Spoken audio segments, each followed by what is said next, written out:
Good day, everybody. I've been Spoto, and welcome to my playthrough of Metro Exodus.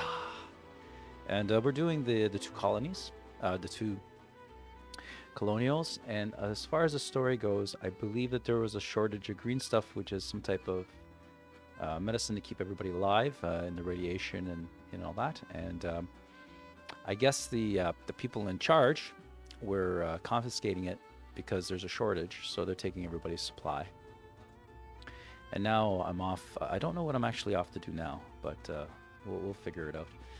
Also, you know, I was watching the playthrough of like the Manila thing, and I just want to check this out again before we get out. Okay, we're good. Those I got plenty of bullets. I'm loaded to bullets. Okay, and we are clean. All right, and yeah, I like that one. I like that stock. Huh. It's a question of what do you use, right? But we'll try this, I guess, for now. I could always swap it in the field. Same with this. We're trying that fancy one, and we have the green sight, which is fine. Now for this puppy, we have the handle. We have the double barrel shotgun. We have some type of, I think that one's kind of like a funny one. I don't know. But again, that's something I can change. So we'll just try that out because I haven't seen the scope. And we'll do the infrared laser on this one. Okay. All right, and I believe I got everything. So like I was saying, I I went and watched a little bit of the of a playthrough, and I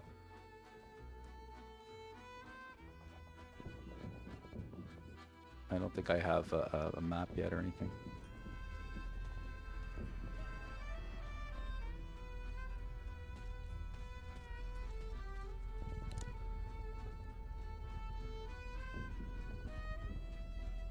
I don't think I could, I can't, I know, just holster it.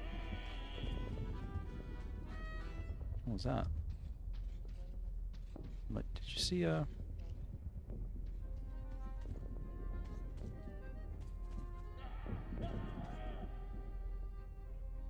I can't do anything except the holster. See if I could turn this up a little bit too so I could hear it.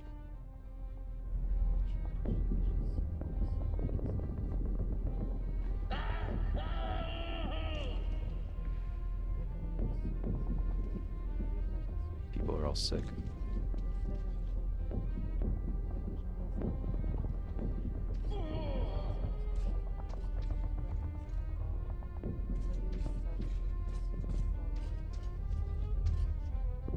That's terrible. What a terrible setting though, right? Like it's amazing, but it's still kind of terrible. There's fighting going on. Colonel, sir.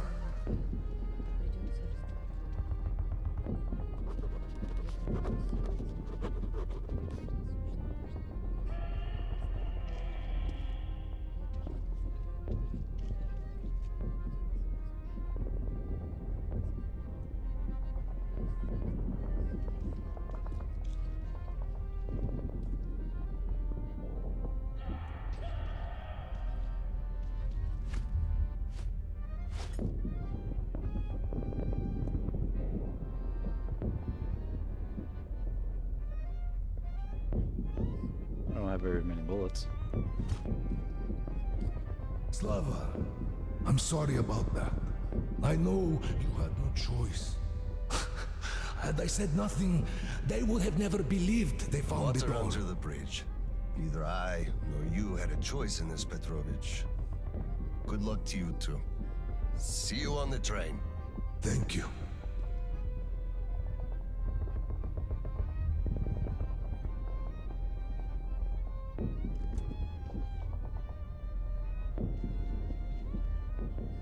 There's another bench there, but why? Hello, Colonel, sir. Glad to see you back. Yes, yes.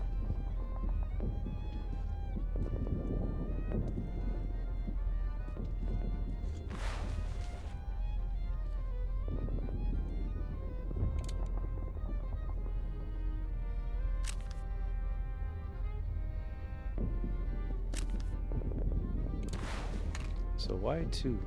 That's weird.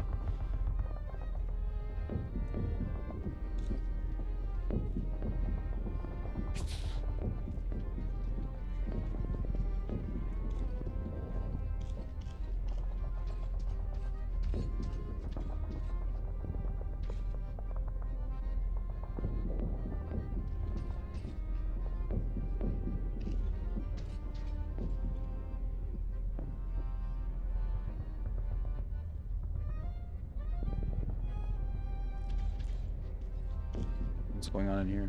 Can't get in here? Colonel, sir.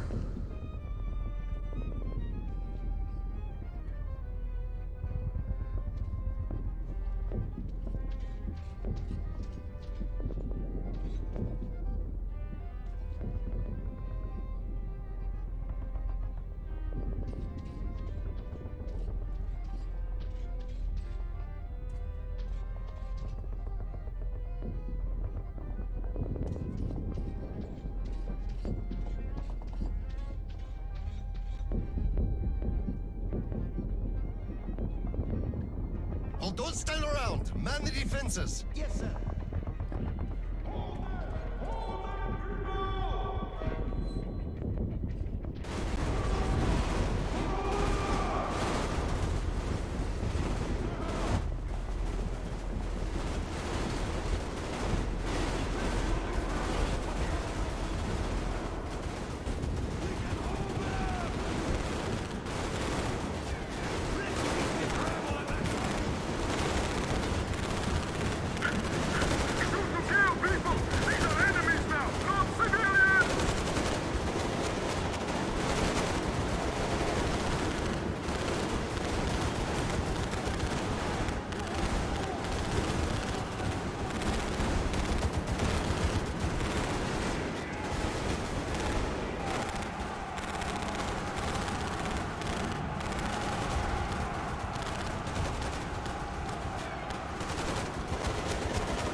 charges are set. We have to reach the detonation device and use it. Oh, I can hardly breathe now.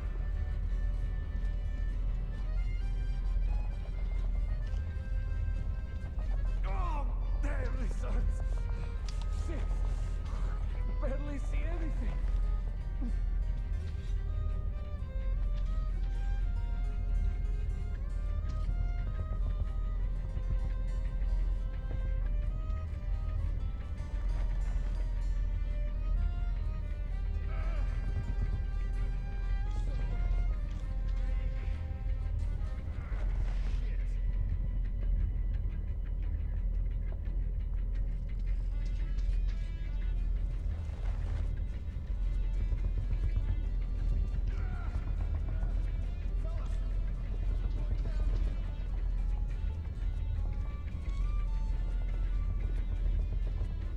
Hey Kate, how you doing?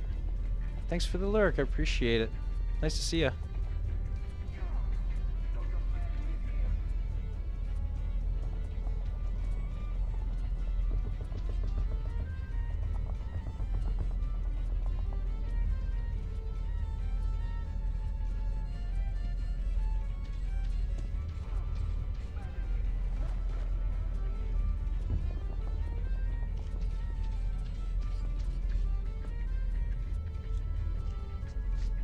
Lieutenant, I'll take the detonator. Give me cover.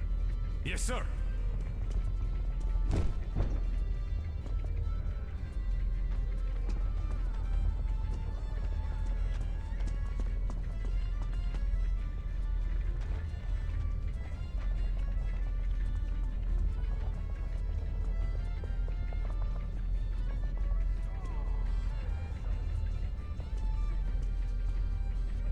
Attention! Covering fire for the colonel. No saving ammo. Roger that.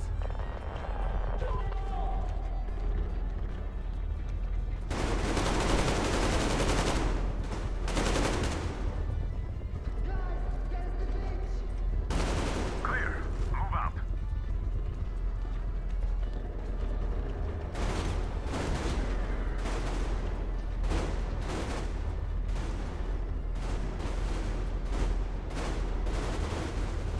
I'm more focused on the looting than the fight.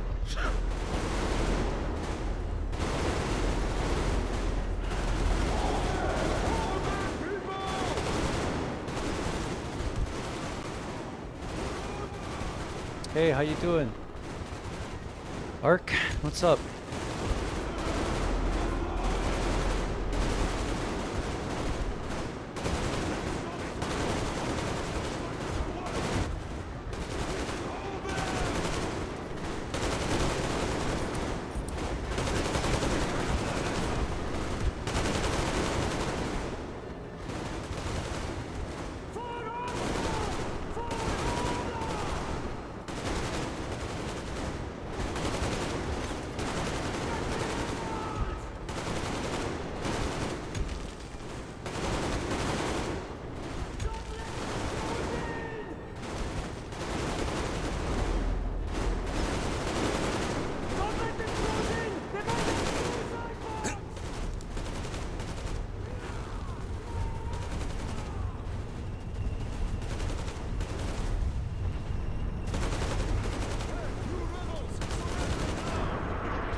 Oh, I'm shooting my own guy.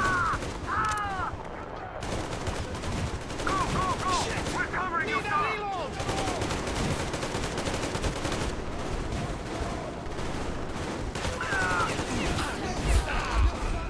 What happened there? So much for covering me, eh, Ark? What the heck? I thought they said they had me covered.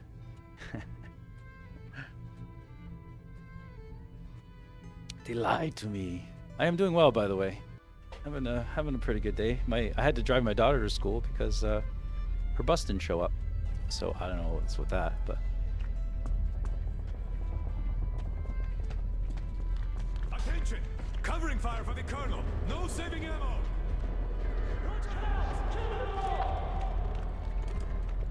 hey, what are you doing here, guy?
Cool. Oh.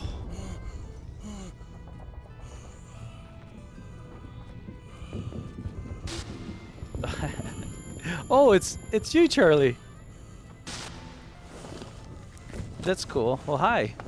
Sorry, I didn't know who you were. I didn't even know you changed your name. What's with the name change? You just needed a change, right? I guess. Yeah.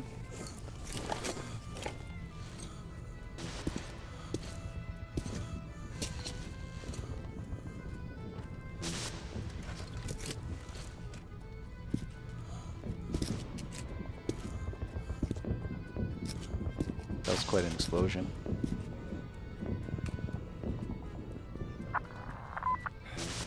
Come in, HQ. Khlebnikov here. HQ here. Oh, that's cool. Well, that game's a charge didn't forever game. Damn. Fall back to Sibirskaya and stop them there. I've got no one else to rely on. Roger that. Over and out.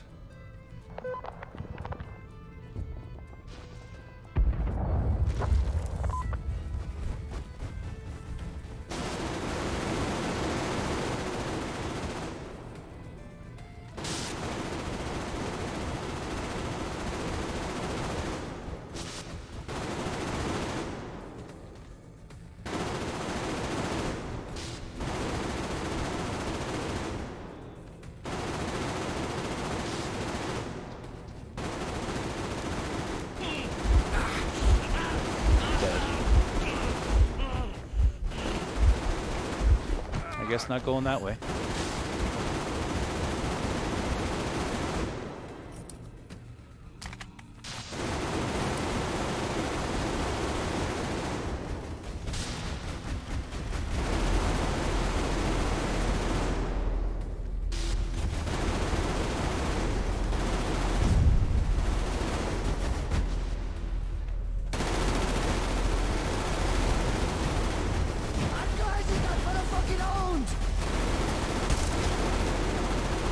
I guess that wasn't enemy. It's not enemy.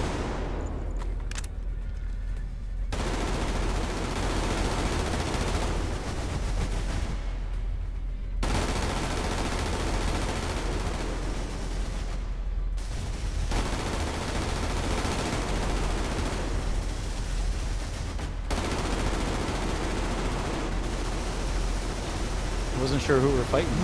Everyone looks the same to me. Come on, me! I'll spray the passage! I'm out! Falling back!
Scoundrels.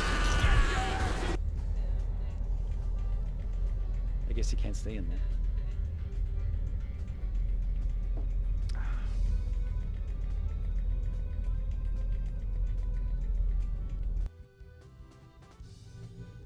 Okay, where am I now? Come in, HQ. Khlebnikov here. HQ here. One charge didn't work. Damn. Fall back to Sibirskaya and stop them there. I've got no one else to rely on. Roger that. Over and out.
chance. It's either us or them. We'll get them some. We'll get them some. Let them come. We're ready.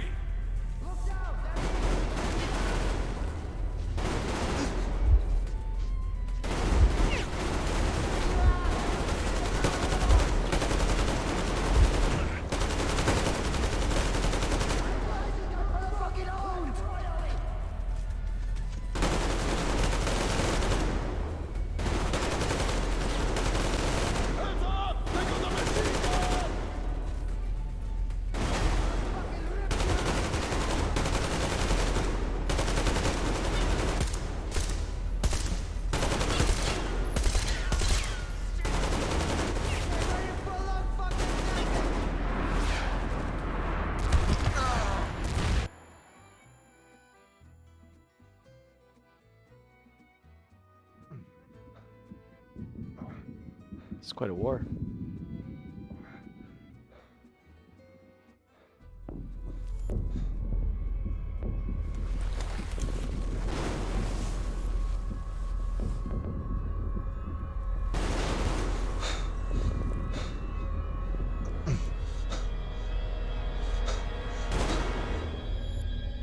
Oh gosh.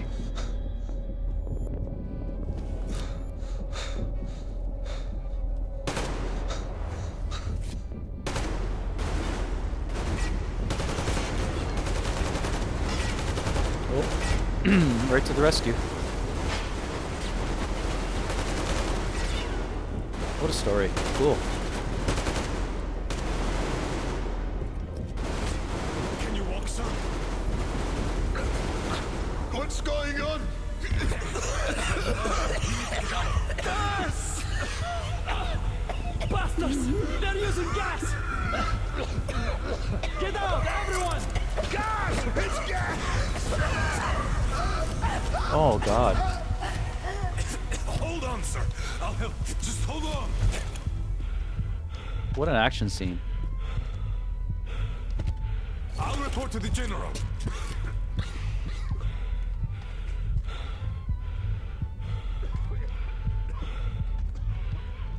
Come on, man. Get up there. General, sir, there's been...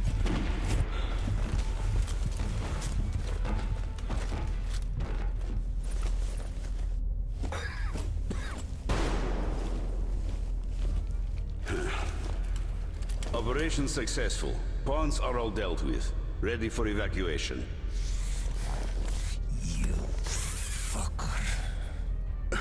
What do you mean? Already left? What? What's going on? We're covering evacuation. Evacuation? But you just killed everyone! Soldiers, civilians! Nobody left to evacuate! Slava, there's only enough green stuff left to evacuate the leadership. Everyone Oh else my is god, doomed. what a jerk. Gas was used just to cut the agony short. So Oh my god. You knew it! You knew it all along, you motherfucker! Did I have a choice? What difference does it make now? I made a mistake leaving me, though. Petrov! Petrov! The fuckers left without us! Get Seryoga on the line now! What? Dead? Seryoga? Son. Oh, see, he killed his own son. Now listen to me. There's an RPG in the gun cabinet. Get it and rush to the old crossroads. Blow the fuckers up there. Go! So, what do we do now? Whatever. I had enough.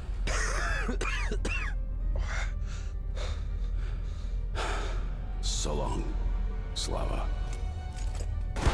Oh my god.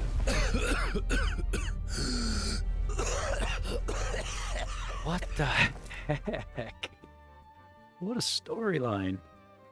That's crazy balls.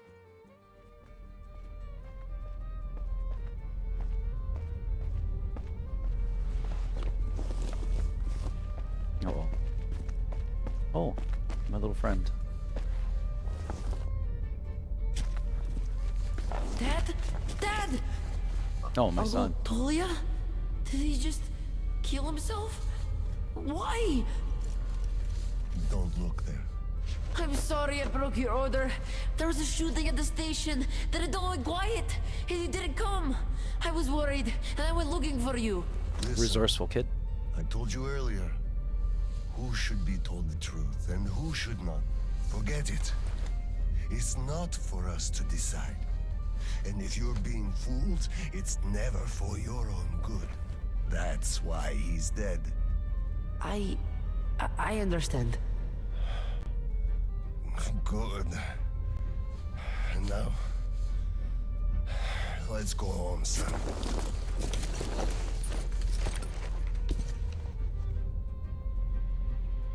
Where's home?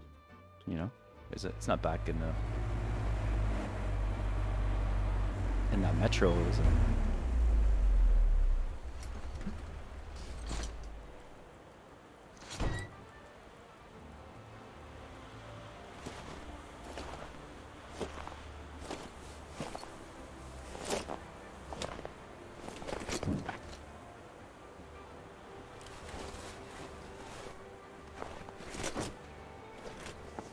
Kirill, Miller here. I'm at the bunker entrance. Roger that, Colonel. You'll be off the grid inside, so please, be careful. I will, Kirill. Miller, over and out. What's that?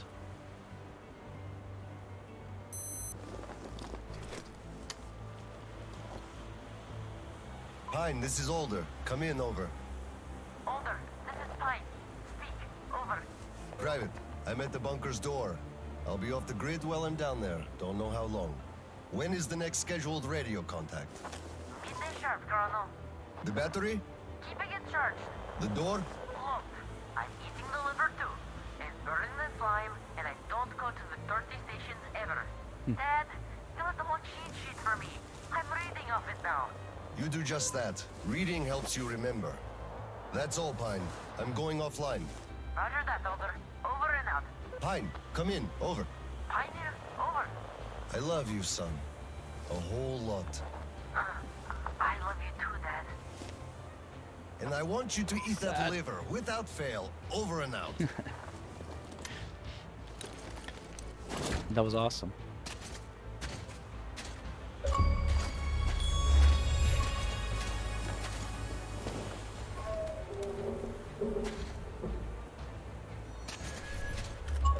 I'm not really a fan of this.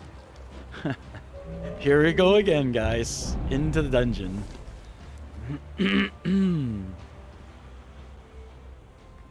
Oh, I have a.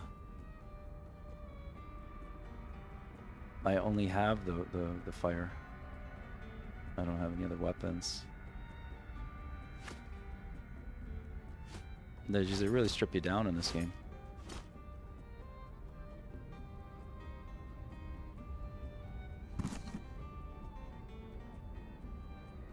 All right.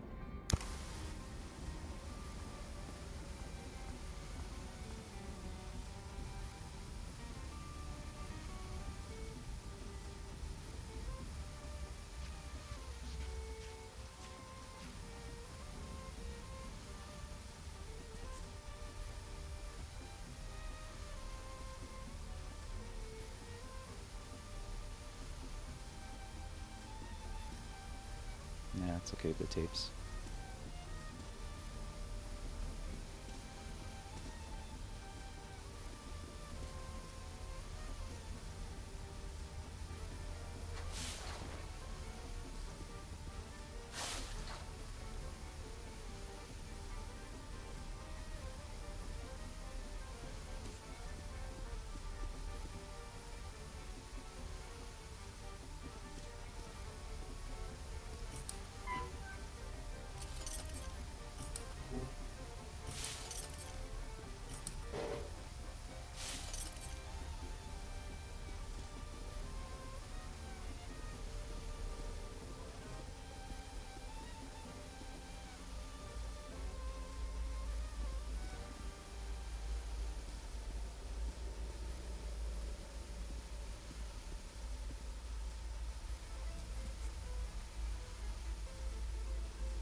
know what's scary is that they're beefing me up here.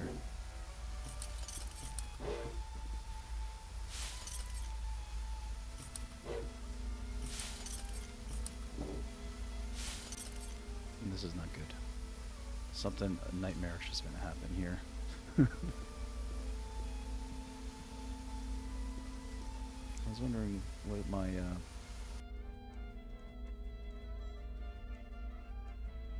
like I don't have any map or objective or anything like that. You know? No, how do you I forgot how to Oh. Don't you have to pump this up?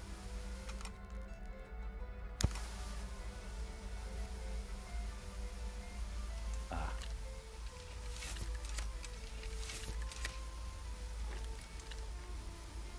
Okay, we're good.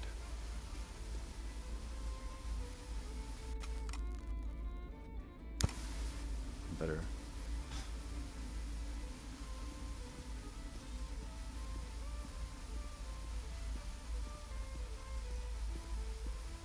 A skull's never good.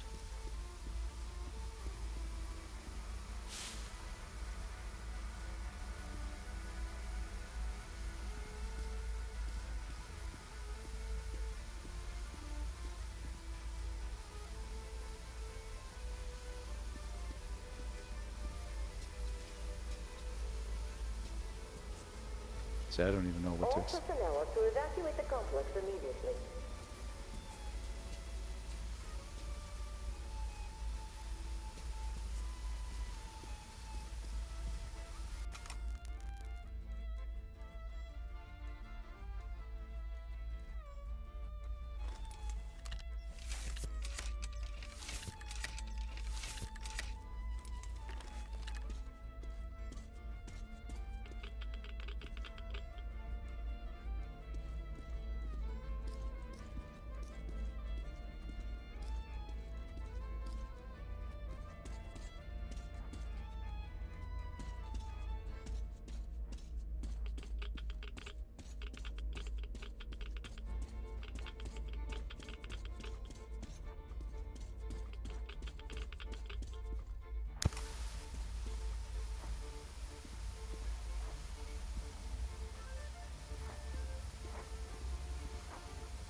I hear a monster, but I can't.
This is terrifying me. All right, here we go. Oh, no, I do that.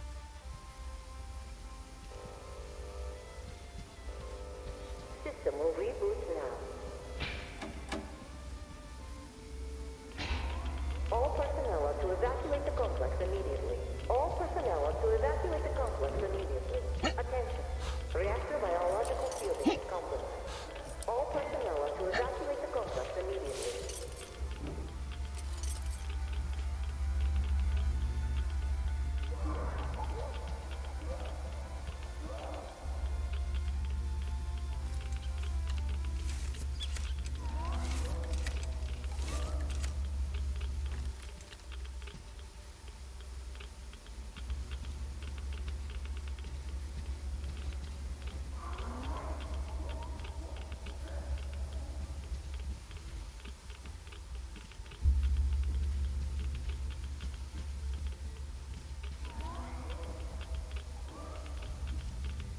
I'm not a fan of the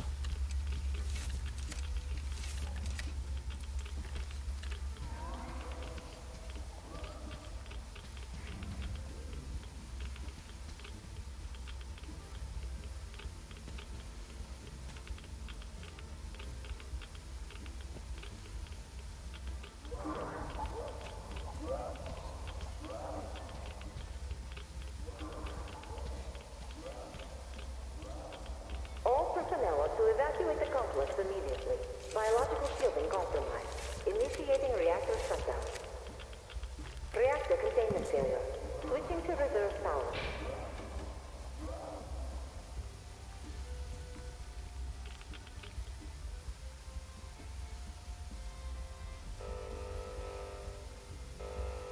Reactor containment failure. Reserve power engaged.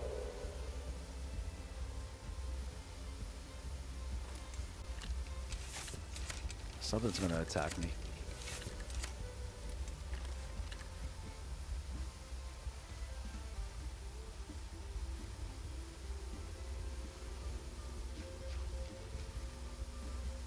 Wow.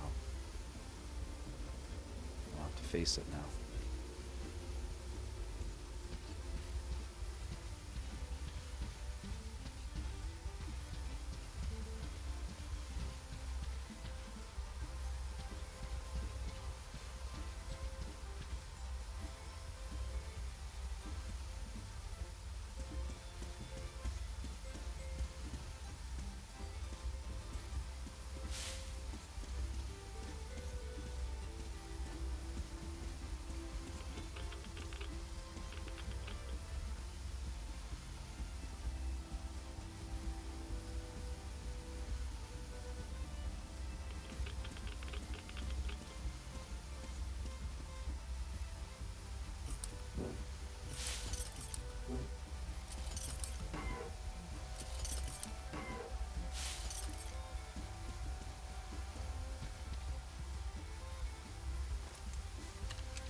Oh, the stress of this game. You know what it is that I don't know what's coming, right? So it's that's the fun.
nothing.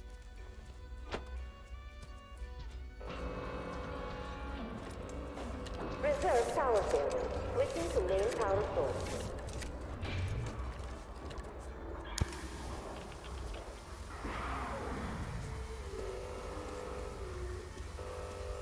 System reboot imminent. System reboot preparation. 20% complete.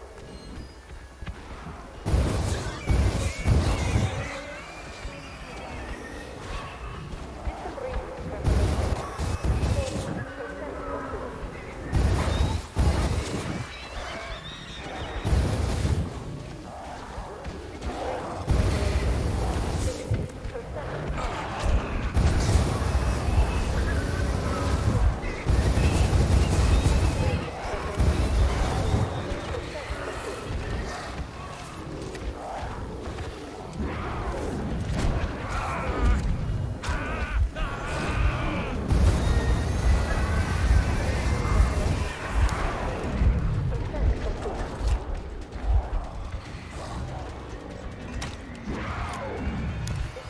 complete.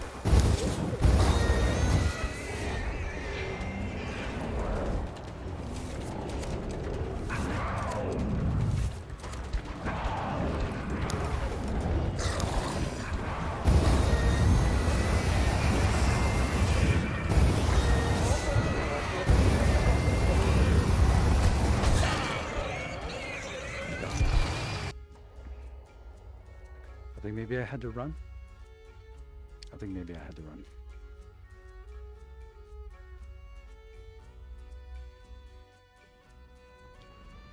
Until the door was open, maybe.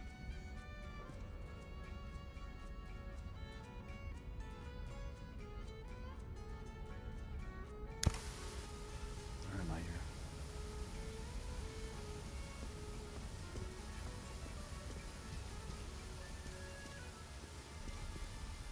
Hey Raven, how you doing?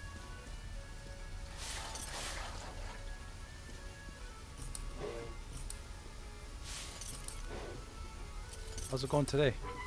I just got murdered.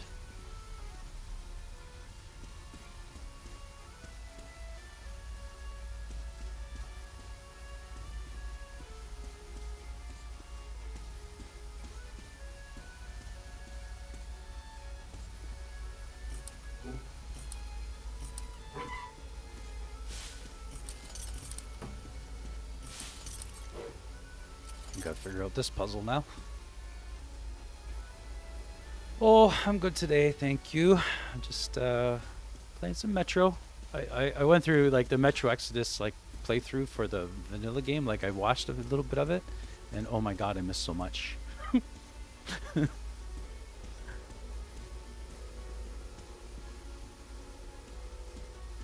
All personnel are to evacuate the complex immediately.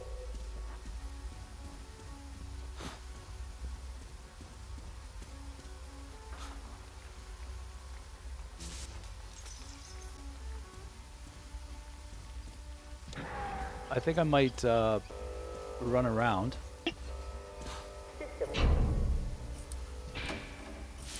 when those monsters come and sort of like All personnel see what are to happens with the evacuate complex immediately. All personnel are to evacuate the complex immediately. Biological shielding compromised. Initiating reactor shutdown. All personnel are to evacuate the complex immediately. All personnel are to evacuate the complex immediately. Attention. Reactor biological shielding compromised. Reactor containment failure. Switching to reserve power.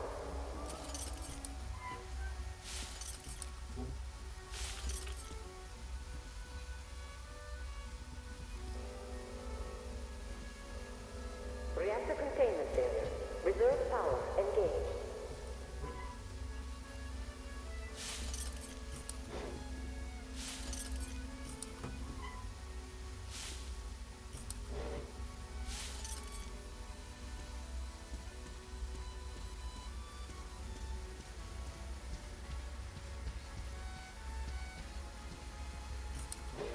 this time I'm gonna quick save before I flip that switch.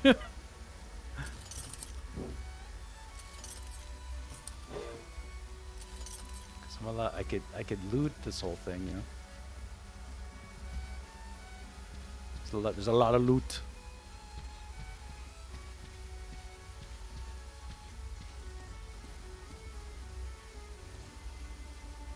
Got a headache today? Is there anything that you can do about it, or are you just gonna take it?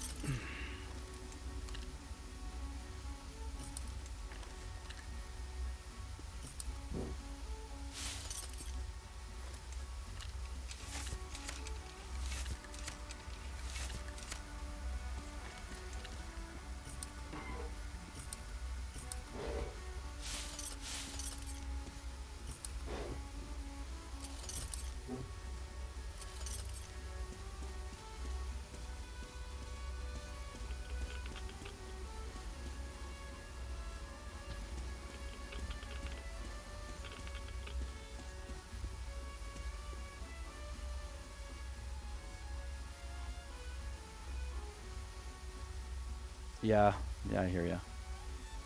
Hate those. Debilitates you, eh?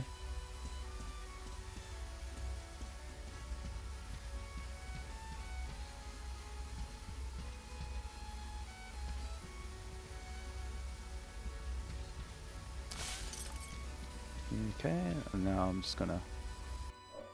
Ooh, got a quick save. Right here. And flick the switch.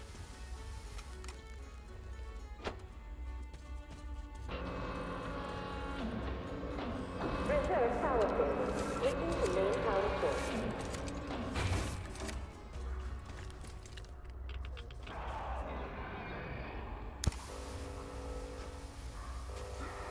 System reboot imminent. System reboot preparation is 20% complete.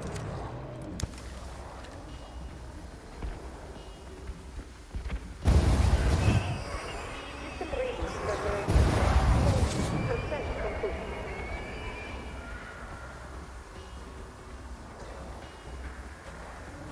System reboot preparation is 60% complete.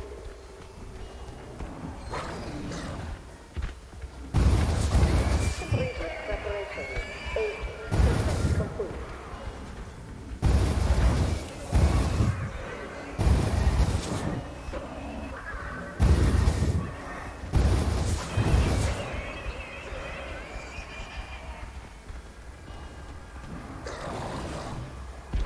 System reboot 100% complete.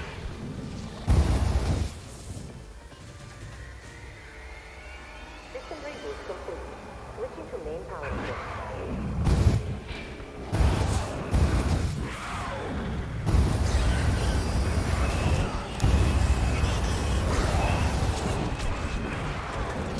Oh my gosh.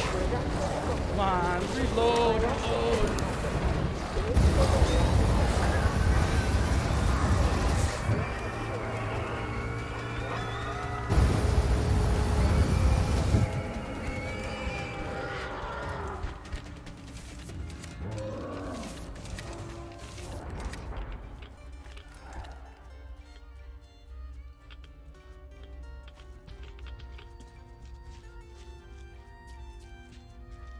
Ooh.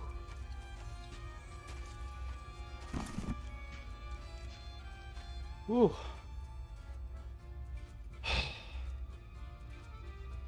This game is just too much for me.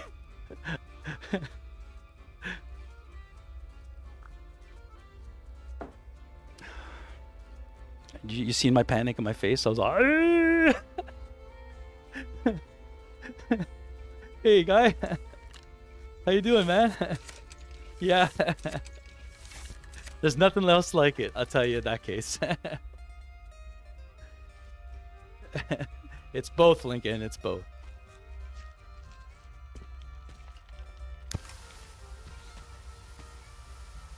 I gotta see if there's anything in here.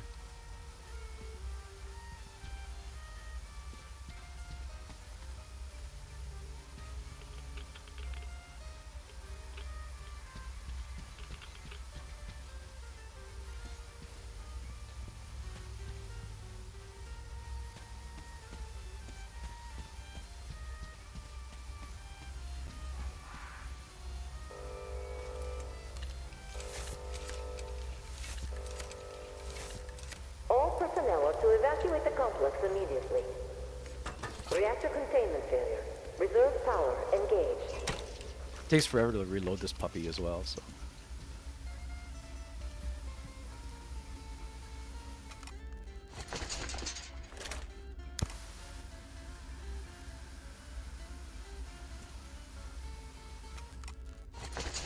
Come on, kick it, man. Okay, don't kick it.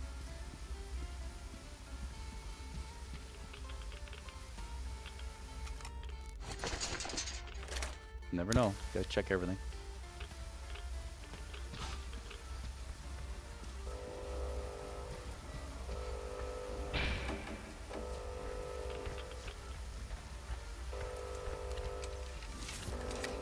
All personnel are to evacuate the complex immediately.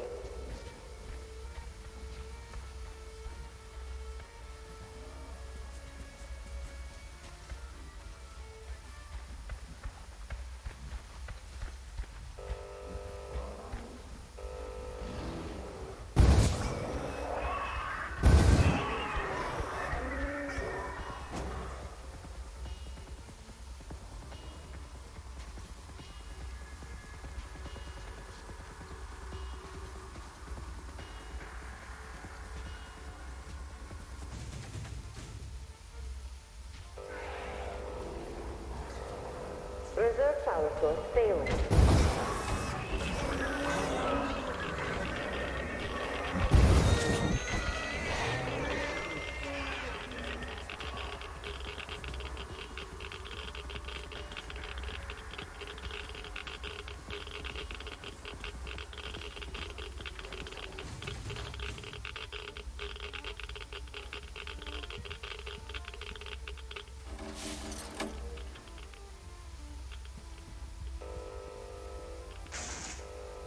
Reactor containment failure. Reserve power engaged.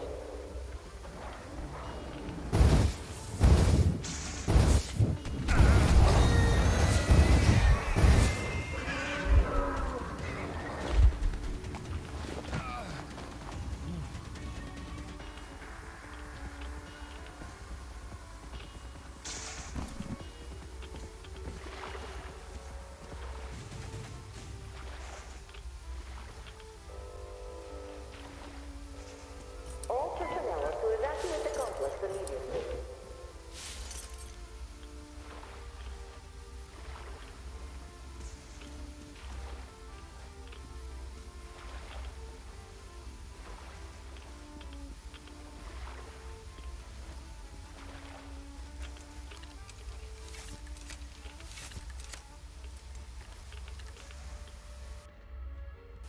It's gonna quick save here because it looks like I'm.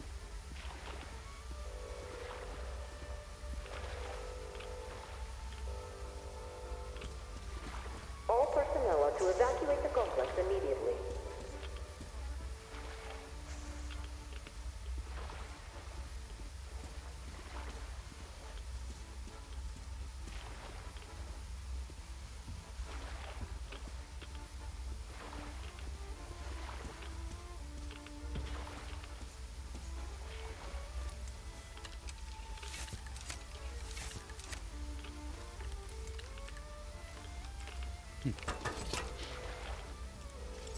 All personnel are to evacuate the complex immediately.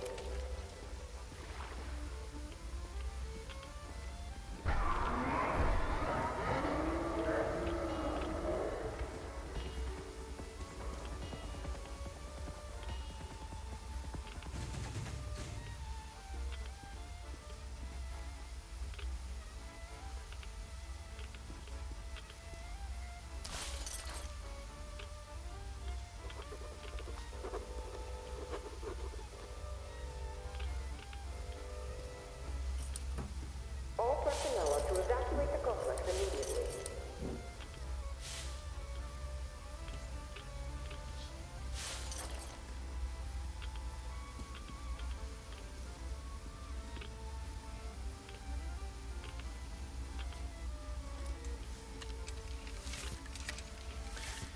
Oh, the stress. Ugh.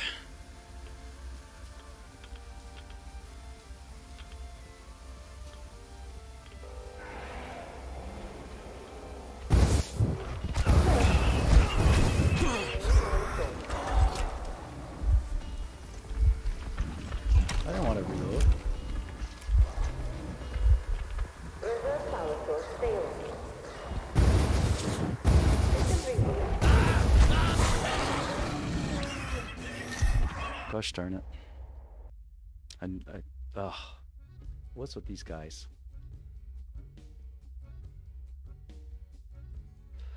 They're jumpy little critters, aren't they? I think I'm really trying to reserve my what do you call it? My weapon for some reason. All personnel are to But when you need to evacuate use the it, I gotta need to use it, you know?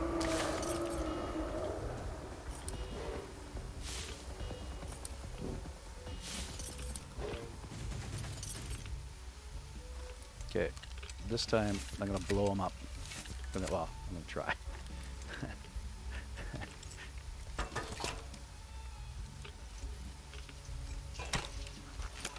All right, guys, let's go.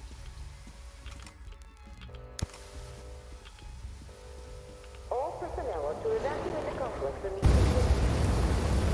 Reserve power failure. Switching to main power source.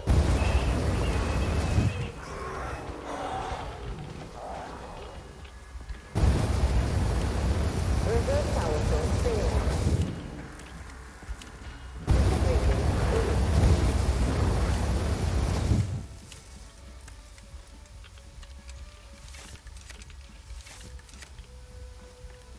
Burn, you monsters.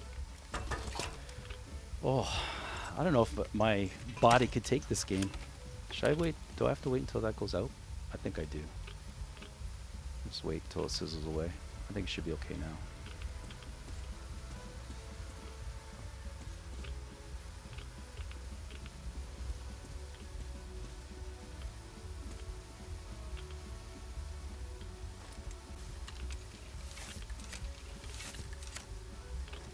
Alright, do another quick save. Alright guys, here we go. Oh! I didn't want to do that. That's okay. I think that little bit should be okay. Well, what's in here though?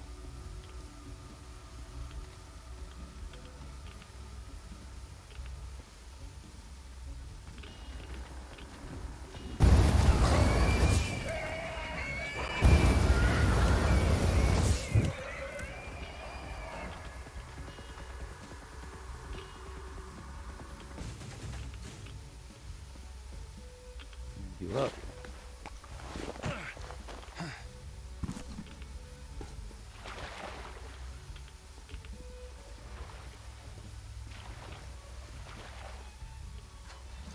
Some gas.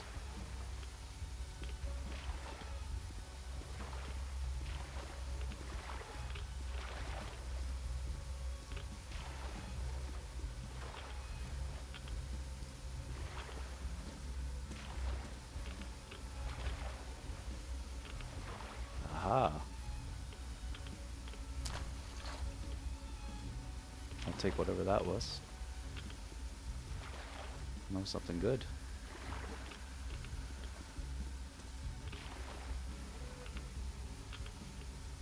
Oh, now it says want popularity.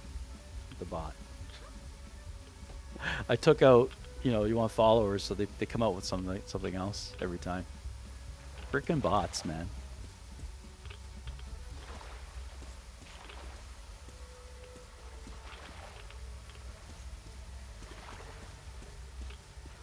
Anything to make $1. Even if it is to, you know, even if it's nasty. All right, let's go see what's next. Okay, I'm happy. Let's do a quick save here and move forward. And this is a good way to move forward, actually, right? Like you just kind of quick save, and you just do these little sections here and there.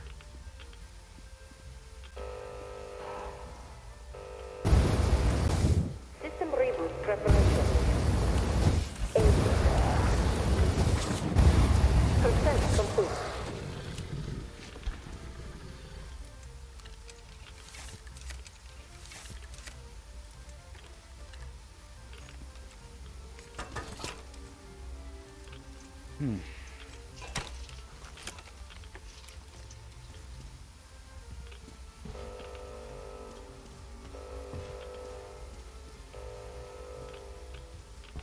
All personnel personnel are to evacuate the complex immediately.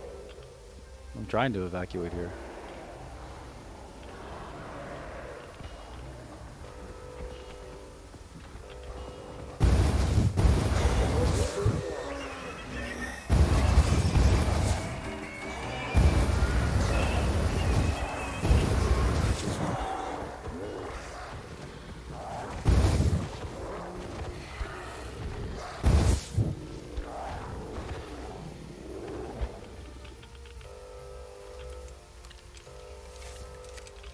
Reactor containment failure. Reserve power engaged. System reboot imminent. Okay, just going slow, guys. Just going nice and slow.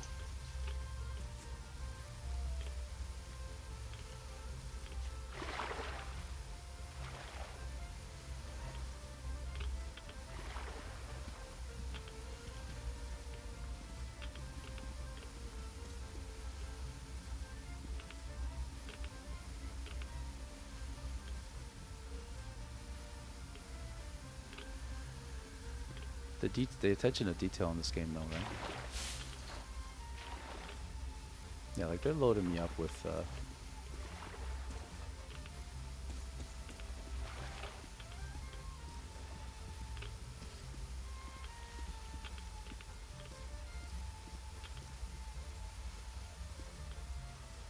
They're loading me up with a lot of ammo, so I don't feel too bad using it.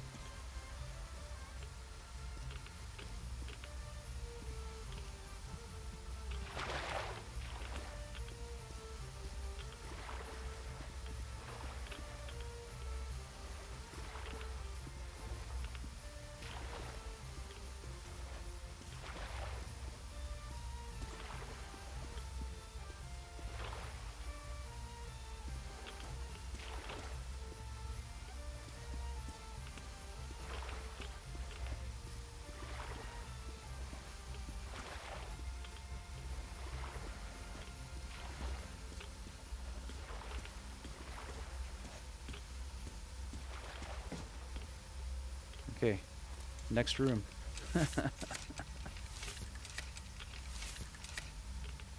All right. Do I have to reload? No, I'm gonna quick save. All right, here we go. Ooh. In goods.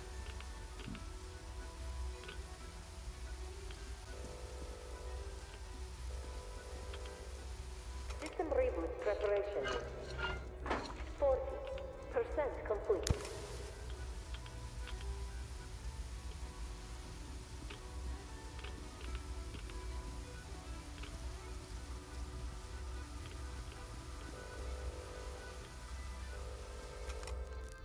System reboot preparation is 60% complete.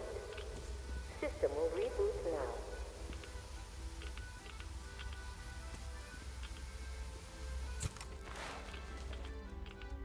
All right.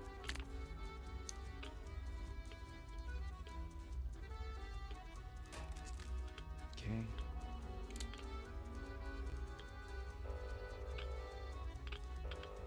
All personnel are to evacuate the complex immediately. Clean it up.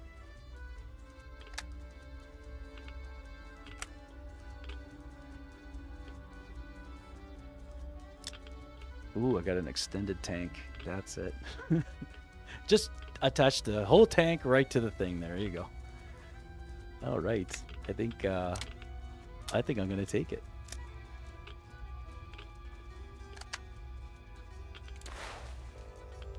Nice. Okay.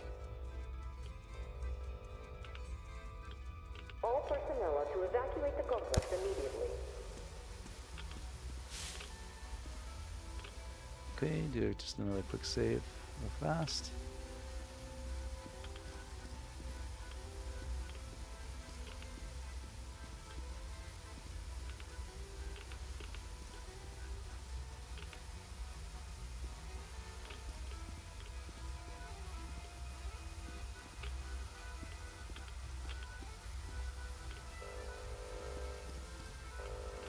All personnel personnel are to evacuate the complex immediately. The stress of this game. It's just...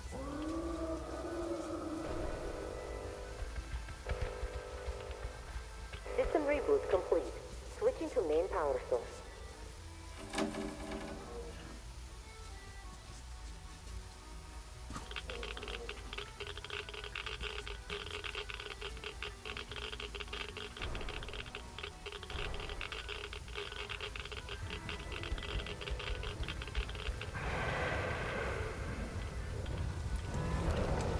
All personnel reactor to evacuate the complex and reserve power. Biological system compromised. Initiating reactor power system.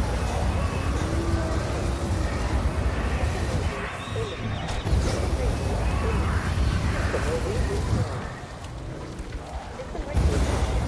Switching to main power source. All personnel to evacuate the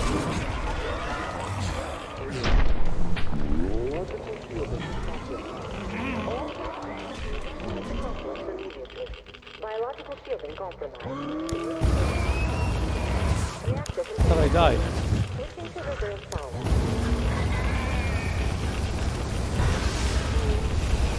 All personnel are to evacuate the complex immediately. All personnel are to evacuate the complex immediately. Biological shielding compromised. Initiating a reactor shutdown.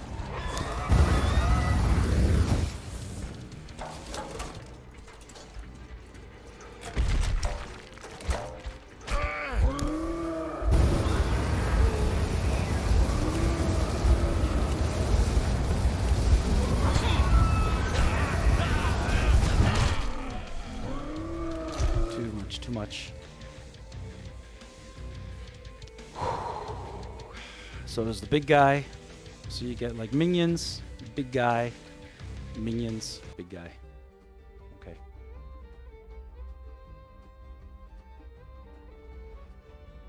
Might have to run around. I don't know, but we'll see.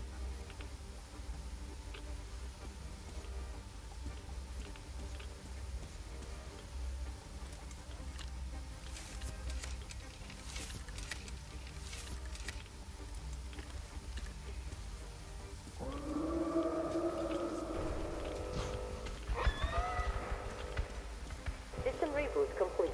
Switching to main power source.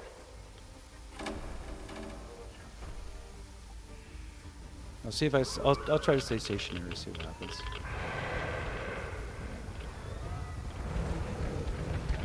Reactor containment failure. Reserve power failure. Switching to main power source.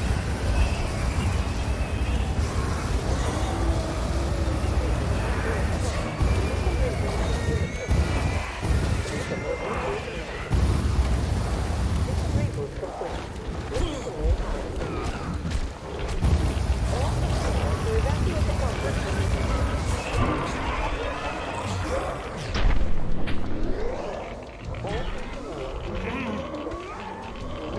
Biological shielding compromised. Initiating reactor shutdown. Switching to reserve power.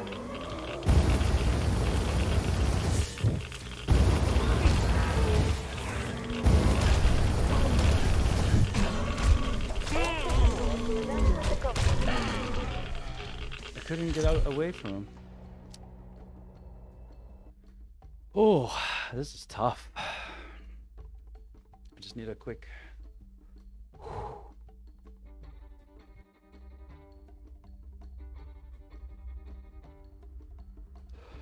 It wouldn't let me heal either, which was kind of weird.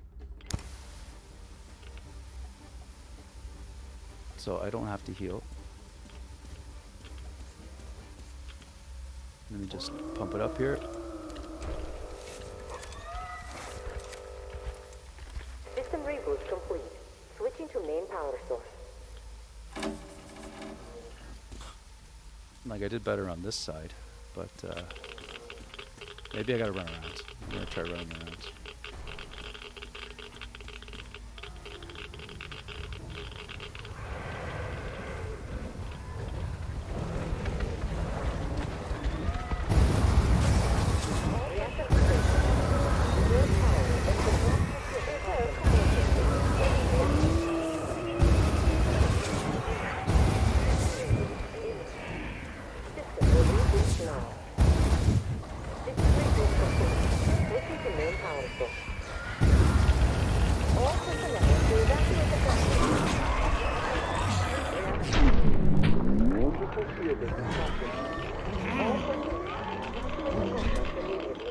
Biological shielding compromised. Reactor stop. Reactor containment system. All personnel to evacuate the complex immediately.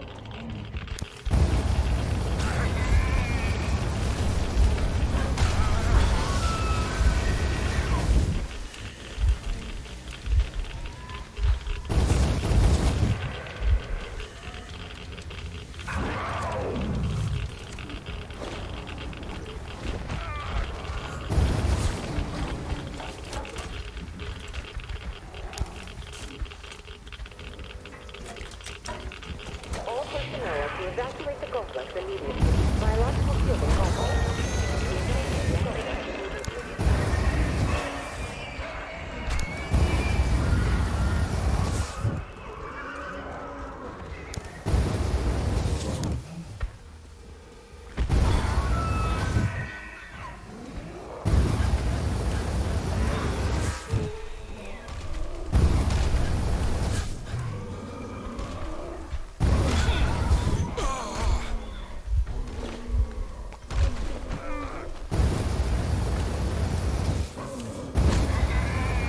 All personnel to evacuate the complex immediately.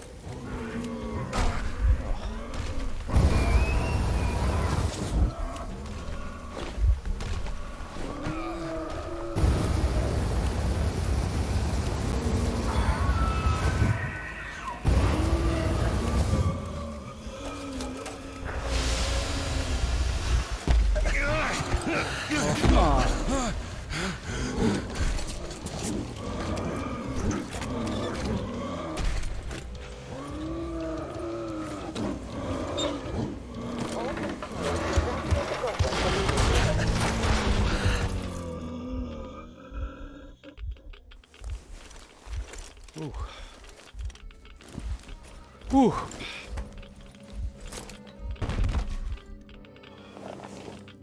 All personnel to evacuate the complex immediately.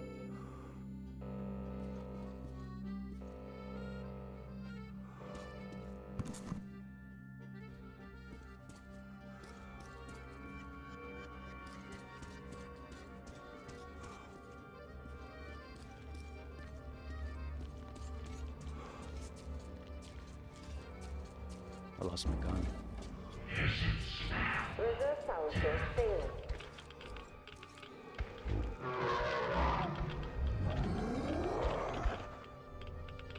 Reserve power failure. Switching to main power source.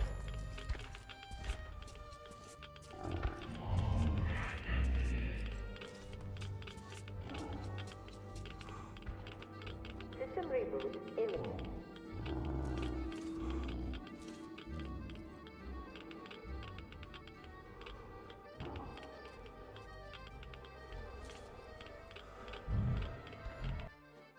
Just gonna quick save here, so I don't have to do that boss fight thing again.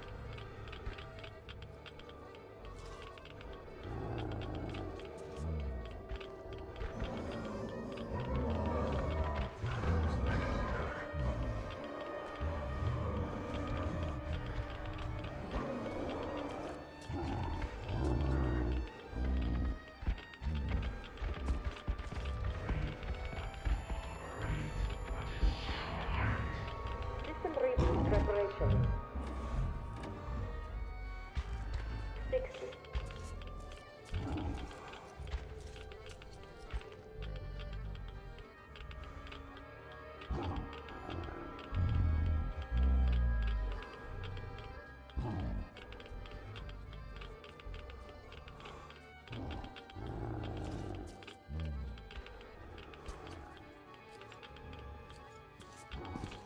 great.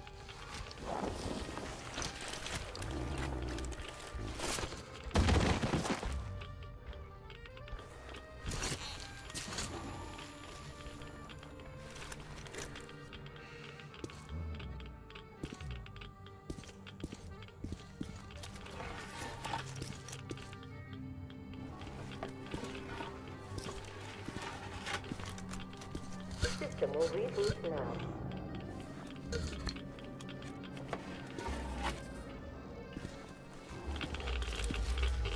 All personnel are to evacuate the complex immediately. All personnel are to evacuate the complex immediately. Attention. Reactor biological shielding is compromised.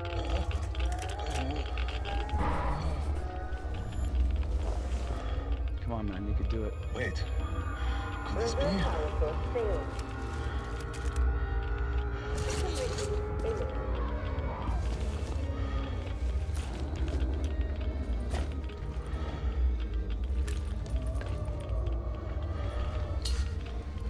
Oh.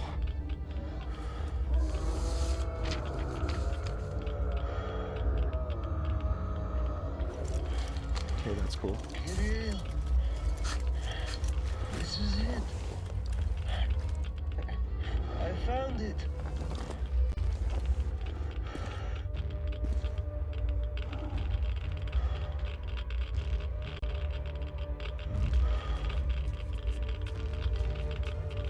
Now I gotta figure out where to go.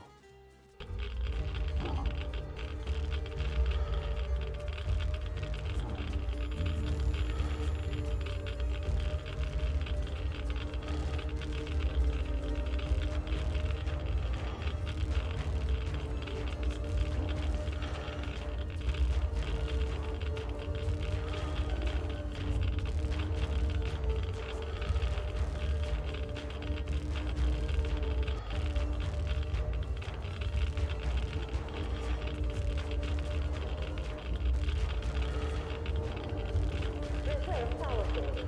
Switching to main power source.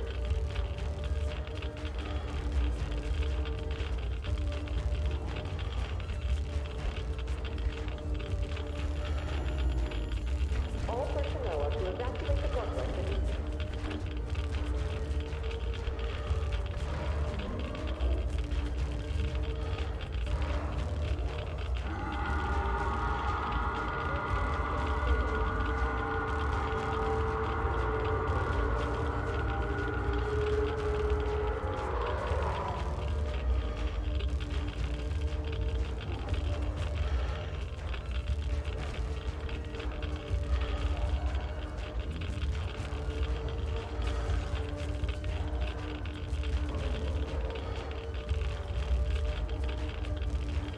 System will reboot now.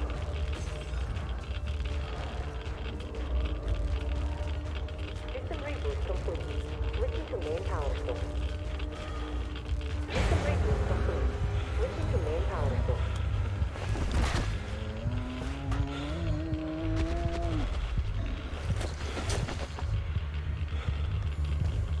Get out of there.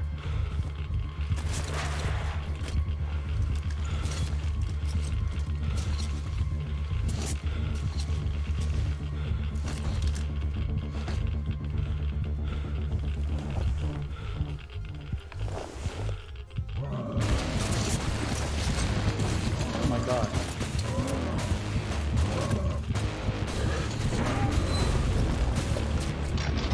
Oh! Uh-oh. We lost the green stuff.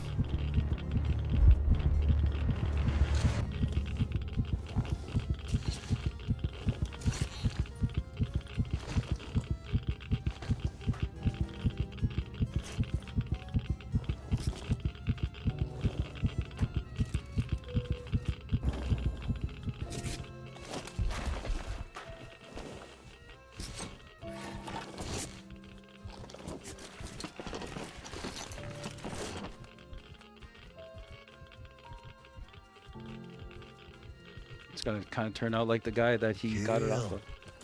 I'm coming back. I just need a tiny bit of rest. I'm just so tired. Oh, don't sleep, man. Oh.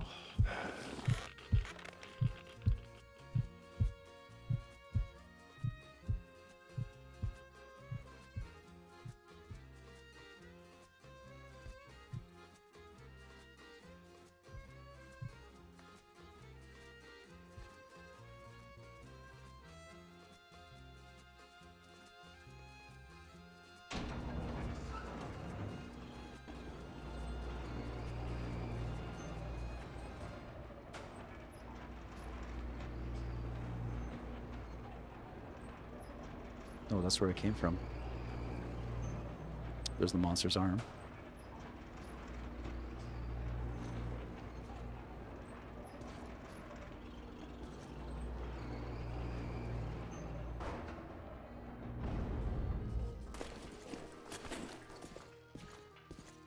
Was this in conjunction with the vanilla game because Artyom kind of picked him up? Or let's know. There you are, brother. You found the maps and took a break, I see. I need a breather, too. Boy, do these hunks of iron chafe. Gotta watch out not to stay for too long, though. Your son sent me here, told where to look. He's tough, your Kirill. Yes, I can see his effort. Children, it's always about them. I'm here because of my daughter. She's smart, strong, kind, beautiful. I can't even tell you how proud I am of her and how much I love her. I'm trying to be a father, but end up a colonel. It's as if by showing affection, I'd also show my vulnerability, not just to her, to her husband too. At first, I even thought that boy was all right. But his obsession with truth started driving me mad. He kept risking his life while he had the love of the best woman in the world. Decent people want normal things. A thicker broth, a warm place to call home, and healthy children. But he wants truth. Let me glance at those maps.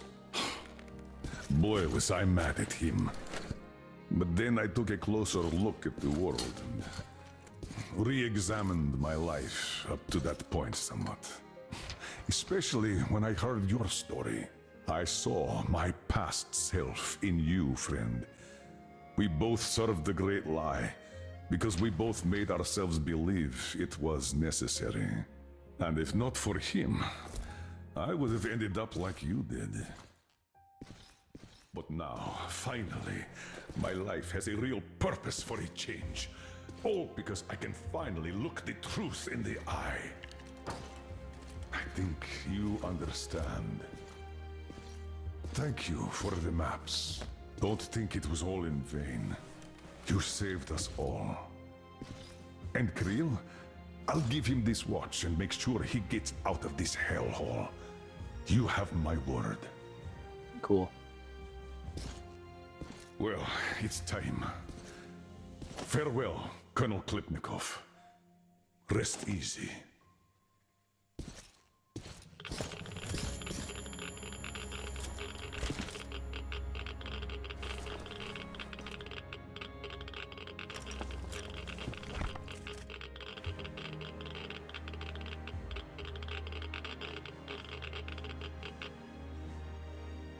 Artyom, stay with me. Hold on. Oh, he gave it to him. See, I thought so. Thought it was, you know, put together. That was the whole DLC, guys?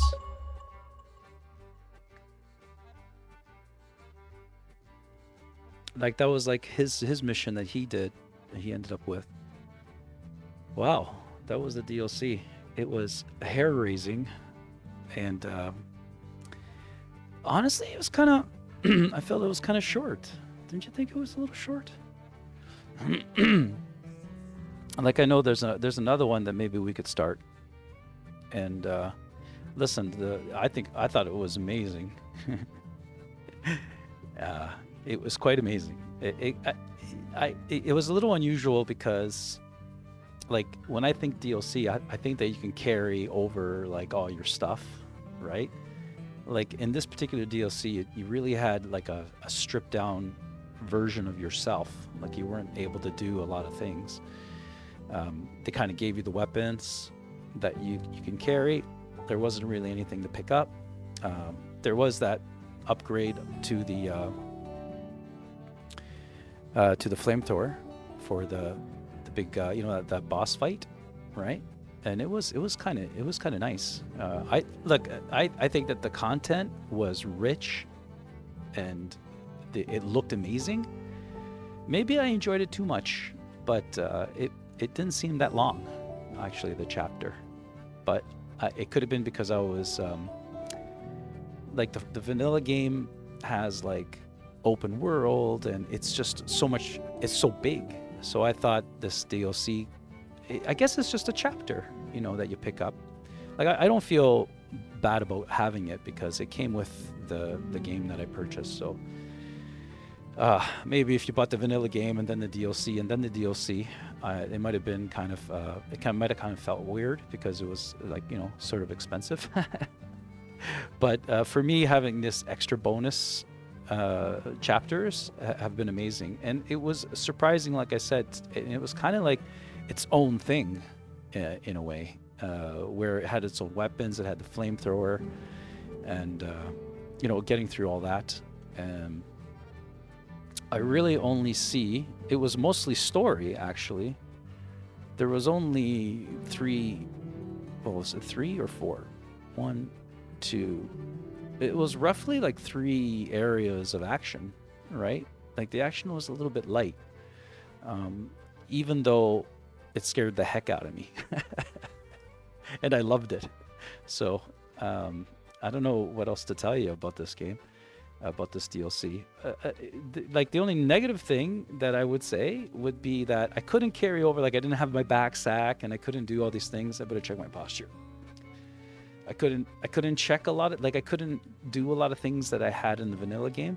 It kind of it was like almost like I felt like it was like really a lot of it was scripted, and the action areas were a little bit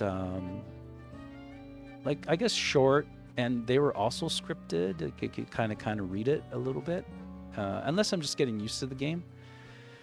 And like I said, it was kind of short. That actually could be like a good thing, right? Because it went by so fast. And I thought maybe, and that means that it was well done, right? So I don't know. I would definitely say that it is worth playing the chapter when I guess you can do it anytime. Like once you sort of get used to the game. That's another thing with DLCs. Like I usually finish the vanilla game and then move on to the DLCs. Now that I know, I think once the game gives you access to the DLCs, you can just do them.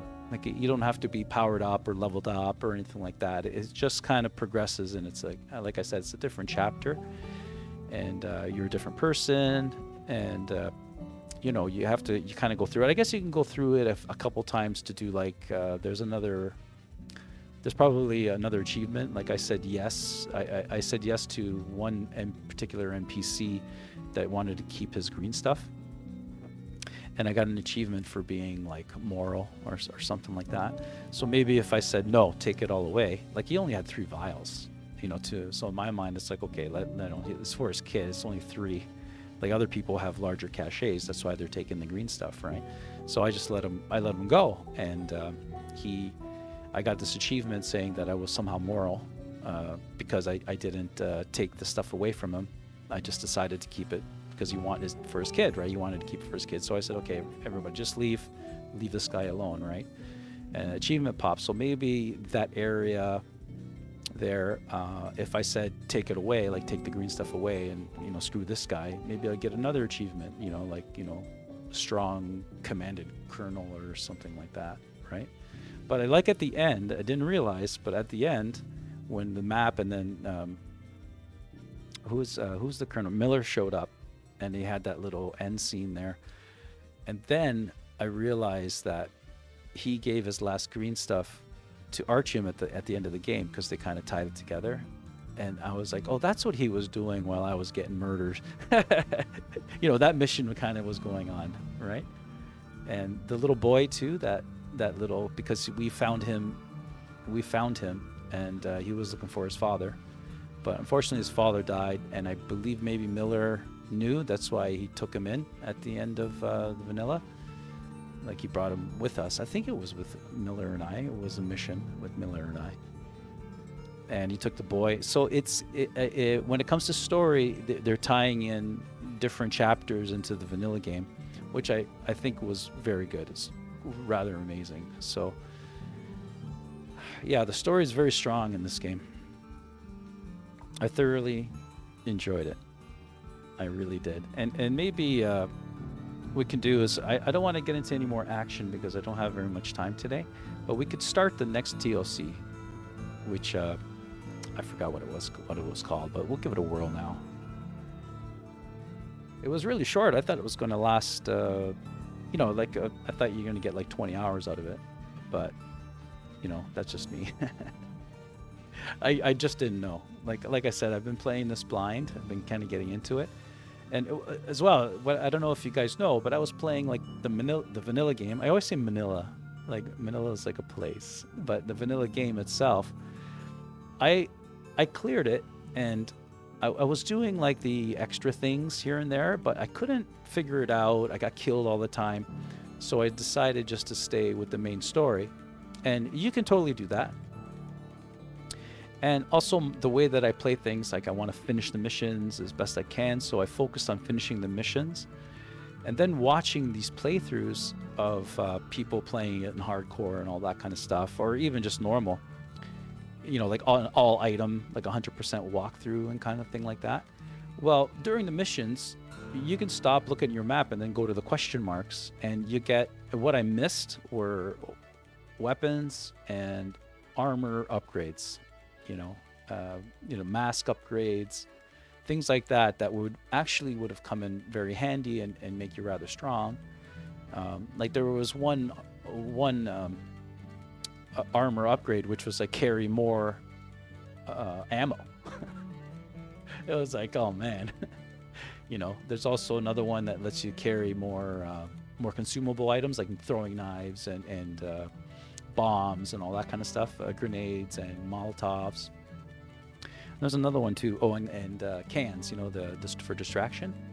So there's also a lot of things that you can get on your HUD that I missed. Like you can get like a metal detector, an enemy detector, things like that, and all that. And there were only a lot of them were in the first couple of chapters, and they're all in the like the question mark area. Like I had to explore a lot more. And the reason why I didn't a lot was not only were there human enemies, but the enemies that were like the monsters, the mutants. I couldn't really aim and kill them. Like I sucked at it, and I realized what I did was what was wrong was that if you hit an enemy in the head, it's a lot of times, I'm not going to say every time, a humanoid almost every time, like 99%, will just one-shot kill. I wasn't doing that. Like I was just sort of willy-washy with the ammo, and it would take like 5 hits to get this guy down. But really, if I was stealthy and took my time, aimed for the head, he would have just dropped, and I would have saved with one pellet or with one bullet. And in that case, it would have been a lot easier, the game for me. So there was a little bit of the mechanics that I learned playing or watching the. And you also have to be aggressive, like when the monsters come out. I don't know if you noticed, but with the flamethrower and those monsters, maybe you didn't because I died a couple times. But if you attack them aggressively, in a way, like you have to dodge and all that and take cover. But if you are aggressive, that you kind of get through the area pretty much. Which in the vanilla game, the first time that I played it, I just completely stayed back. I barely used any weapons. I hide. Like I probably made it really hard for myself, the game, considering I just didn't want to use my weapon ever. So even if I was getting attacked, I tried to just to muzzle them or whatever. Also, I didn't want to kill anything, so I was killing as minimum amount as possible. But when it comes to your karma points and all that, with the game, I come to learn that if you're killing bandits and things like that, it's okay. Like, you can just wipe them all out. It doesn't really matter, and stealthily as well, right? So, because actually the game, when you kind of know what you're doing, it isn't like a 200-hour game. Like, you can kind of get through it. You can kind of play it a few times. Like, I was thinking of maybe going through the chapters and getting all the upgrades, right? But we'll see. Like, we'll see after this next DLC, because I like I said, this DLC didn't take too long. It was only like 6 hours, if that. And again, it came with the purchase price of Metro Exodus. Like, I got both DLCs with a pack, like on like on a CD or whatever. I mean, the download. I didn't buy the CD for this one.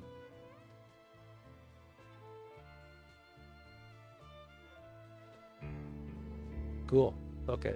So what I was thinking is, let's start the other DLC. I mean, if it starts with action or whatever, I'm just curious.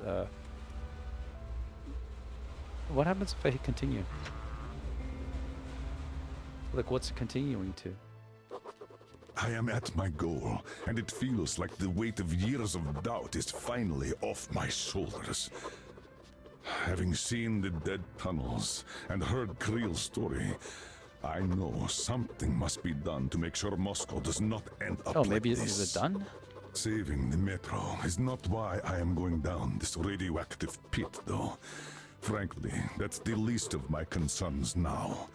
Today I am not Colonel Miller, the commander of the Order of Sparta. I'm just an old father, ready to do anything to save his children, like any father is supposed to. Like Klebnikov did before me.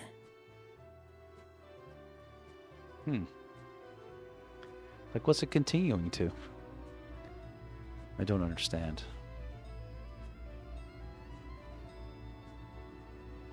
Maybe it just went back to the beginning of that chapter. I'm gonna figure it out. Maybe there's something here that is like a bonus. Yeah, I'm sorry, guys. I'm on Xbox One, so it just takes forever to load.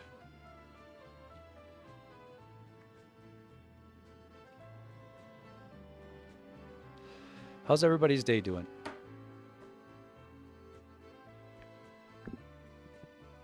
I have band practice today, which is fantastic. My bass player that has moved away to work as a lawyer is coming back to my city. So, one of the first things he did was call us and says, "Hey, what are you guys doing? You still need a bass player?" Like, we never replaced our bass player. It was too painful to train another bass player.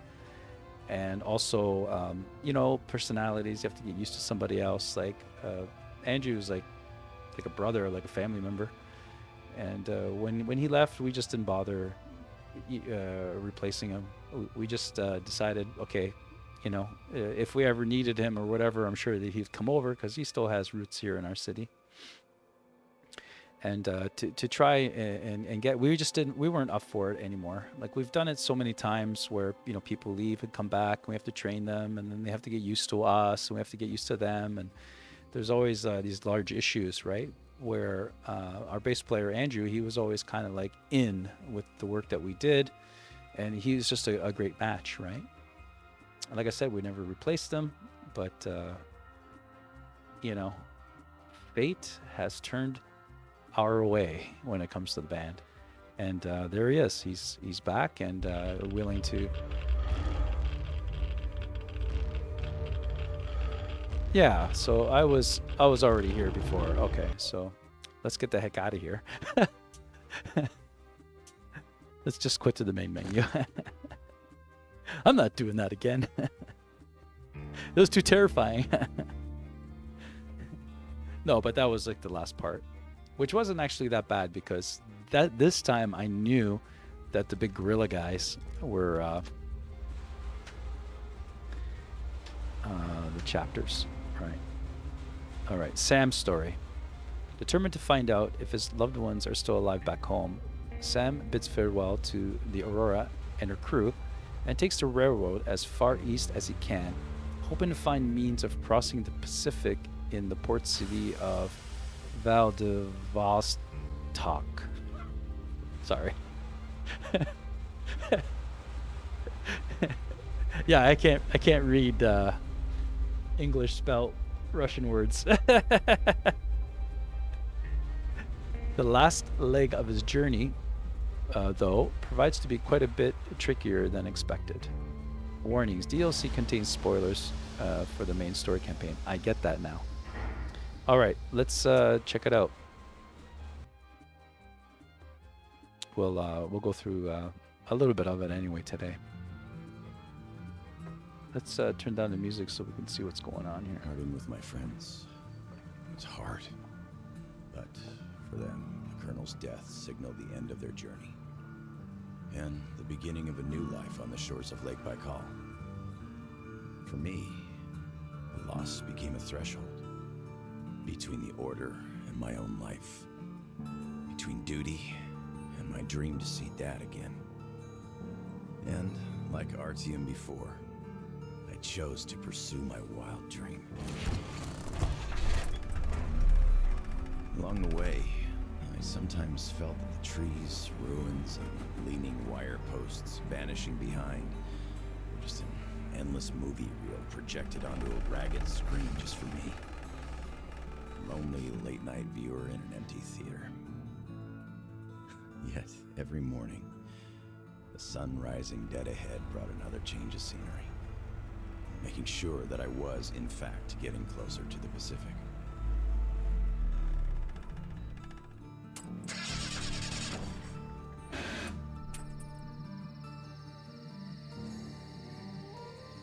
One step at a time, slowly but steadily, no matter the obstacles on the way. One day, sitting in a recliner on my dad's porch, I might actually be tempted to start a book about this trip or something.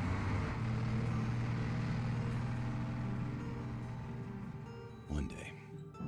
But not here. Not now. I see the town that's to become my springboard for a leap across the ocean, and I smell salt in the air. If there really is even a slight chance of me ever getting home, I will find it here. Cool. Love the music.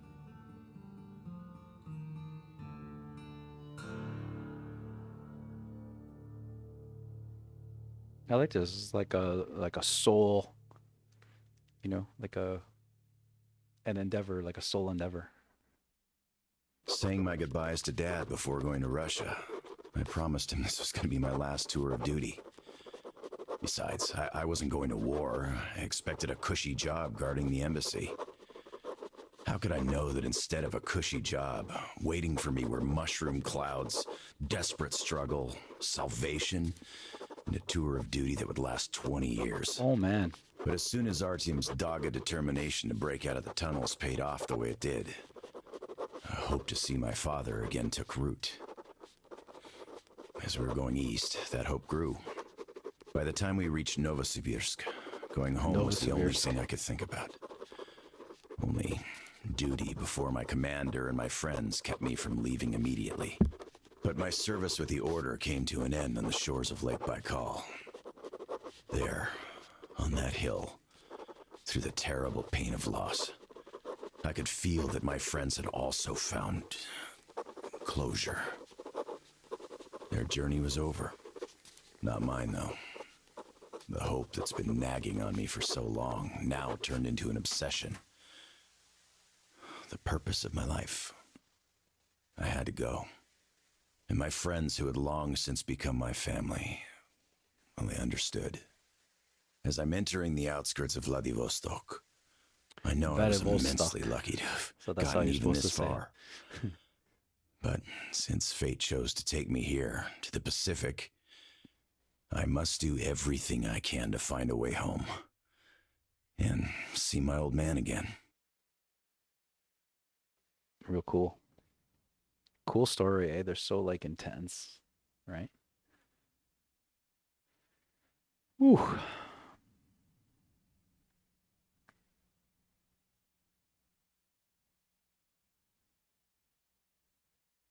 Come on, dude. Sorry, guys. Xbox One. It takes a little while. Takes a little while. I thought it would load up by the time the dialogue finished, but nope, it had not. It had not. Oh, I can't believe that DLC was finished. I was hoping that I'd get a couple weeks out of it. Not for content or anything. I mean for enjoyment. And yeah, sure, I do like getting myself, you know, scared to death. I like to have a self-induced anxiety attacks. My head pumping because my heart's pumping too high, too hard during the thing. It's crazy. This is crazy. Okay, come on, load. God. Well, let's see what happens here. So, if it's like another kind of level that I have to start completing, I can't do that today, unfortunately. But if there's a little bit of story, I can watch it. Because you know each kind of little section takes a long time for me. Oh, my back sack. Wow, cool place. Привет, Vladivostok.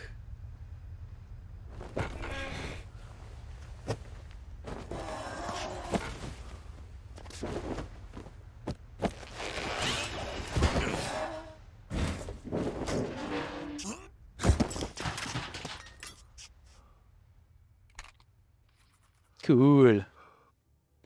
What do I got? Do I got my stuff? I have all my stuff. I got all my stuff. Oh my gosh, I have one heal they give me. What about all the stuff I collected, gosh darn. And I have one knife. Okay. Well, thanks guys. You guys are so generous. Alright. Okay. Okay. Yeah, and okay. And there we go.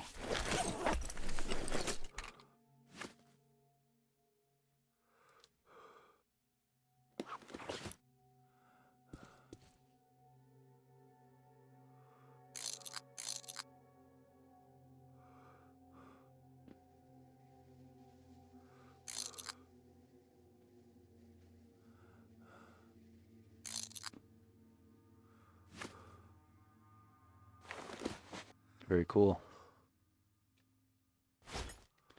Okay. Oh, I do have a Molotov. Okay. So I'm going to have that. I have this. Oh, I got my shotgun too. With only a couple of shells.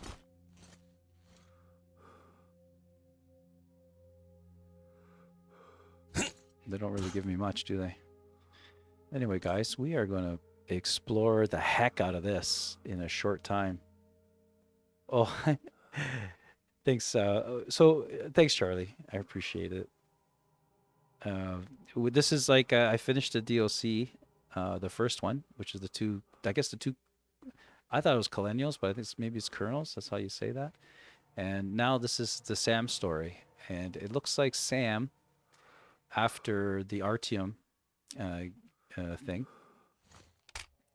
After Artyom, he was inspired.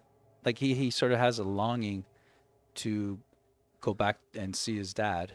And it looks like he has to get to the Pacific. So he traveled to the East Coast to get to the Pacific Ocean. And now he's just about... Do I have a map? I do. So there's the Pacific Ocean there. And it looks like I have to just go to that house there. And there's all sorts of little buildings. This must be the whole area for Sam. So I have a lot to explore here. And let's see if... So if you want to get home, I need a ship. Beggars can't be choosers. So anything with half a chance of getting me anywhere close to home will do. The problem is there don't seem to be many active shipping lanes in these ports. So it looks like we have to find a boat, but we have to get through. I don't know if I'll have to get through that bridge across the water too. That might be interesting as well. So we'll see how it goes, but we'll do that next time, guys. We'll do that next time. I got my thing, and okay, so it just saved, so we're good. And I'm gonna call it a day for Metro, guys. So there you go. We're gonna shut her down and see. And that's it. I was gonna shut it down. You guys don't need to see that. I'm just gonna put them up here. Finish it off. So hey, Charlie, if you're there, what's your next objective for ARC? Like, what do you got planned?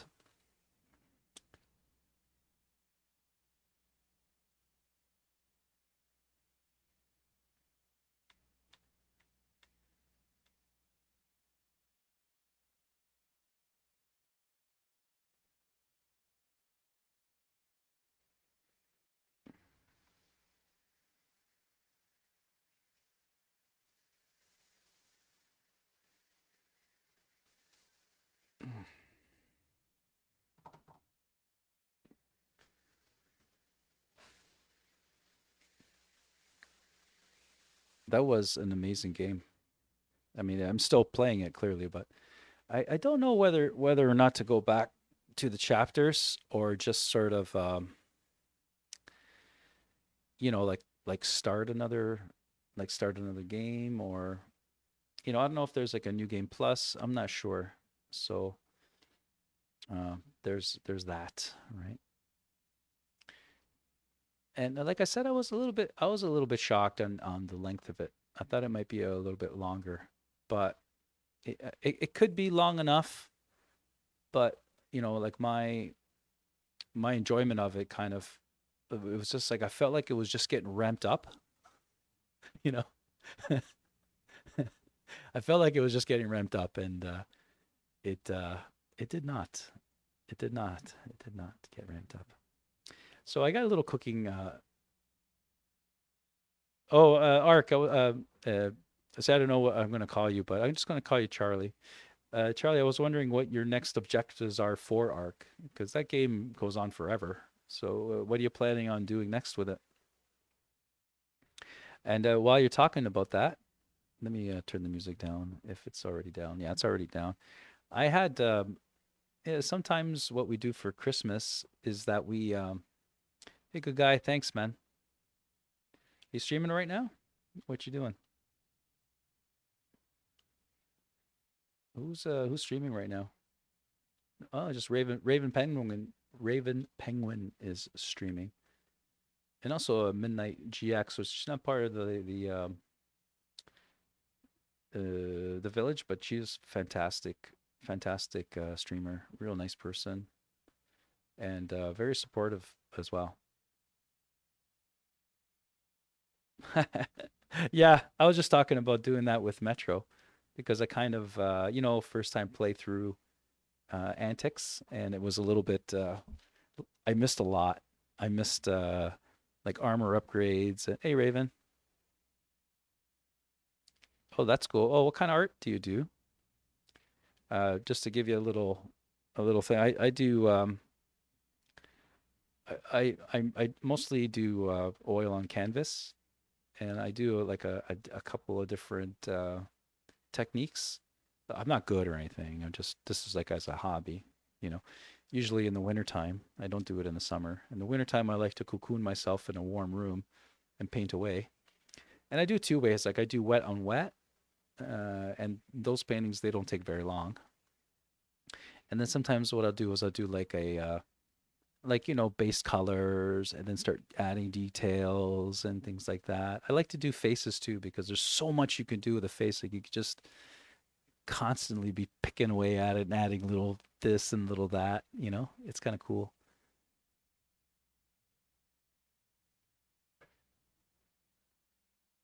Oh, that's cool. That's cool.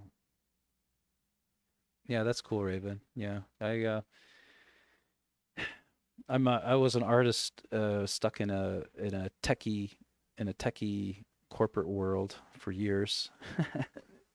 And I kind of just walked away from it, because most of my friends were always like artists or musicians and that kind of thing. Okay, thank you, Raven. I'll look forward to seeing that. It'd be very cool. Digital art, I do enjoy it. There's just a certain type of oh, cool, very cool.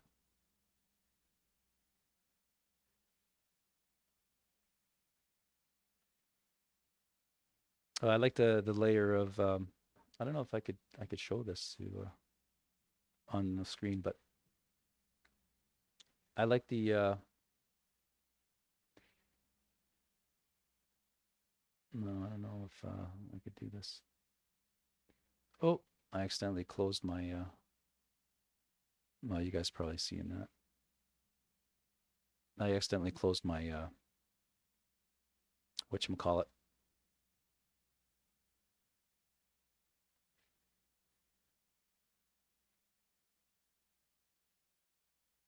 Now I can't find it again.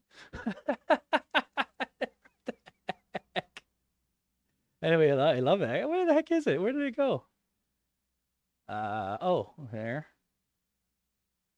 Oh my gosh. Hey, this is some what do you call it? This is some streaming, I'll tell you.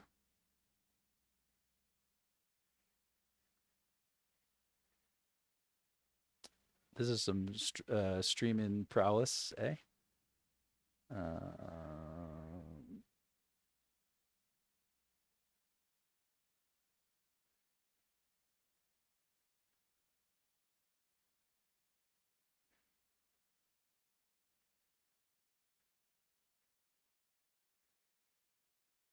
I'm just trying to get your picture up here.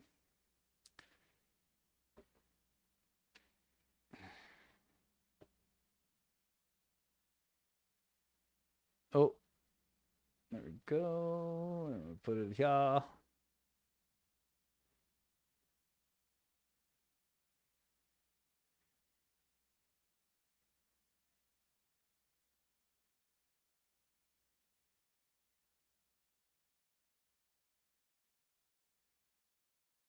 There it is. I like the layering. I like the layering because you could tell that the grass is it's kind of up, it has that nice that nice look. I like the tones of clouds is really cool and the background too with the dark to light and it looks like a sunset, I would say, right? It's really really good. I like the layering that you have and the I don't know if that's a different color or you're just changing its opaqueness. That's really nice. See, I enjoy doing digital art too because you could pretty much do anything with a digital brush than you can with a.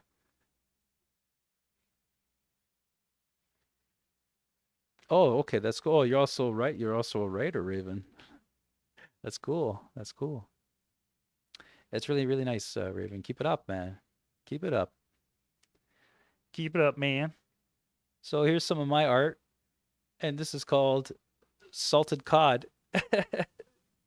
And what we do is during the year, yeah, it is very fulfilling uh, to be creative. I need that. Otherwise, I think I would have already had an aneurysm, right? Because you're forced into this life of, corporations, and it just doesn't. I don't understand it. Like yeah, I've been working for 30 years plus in the financial world or whatever, but and I've pushed the buttons when I had to push the buttons and I called the people that I had to call.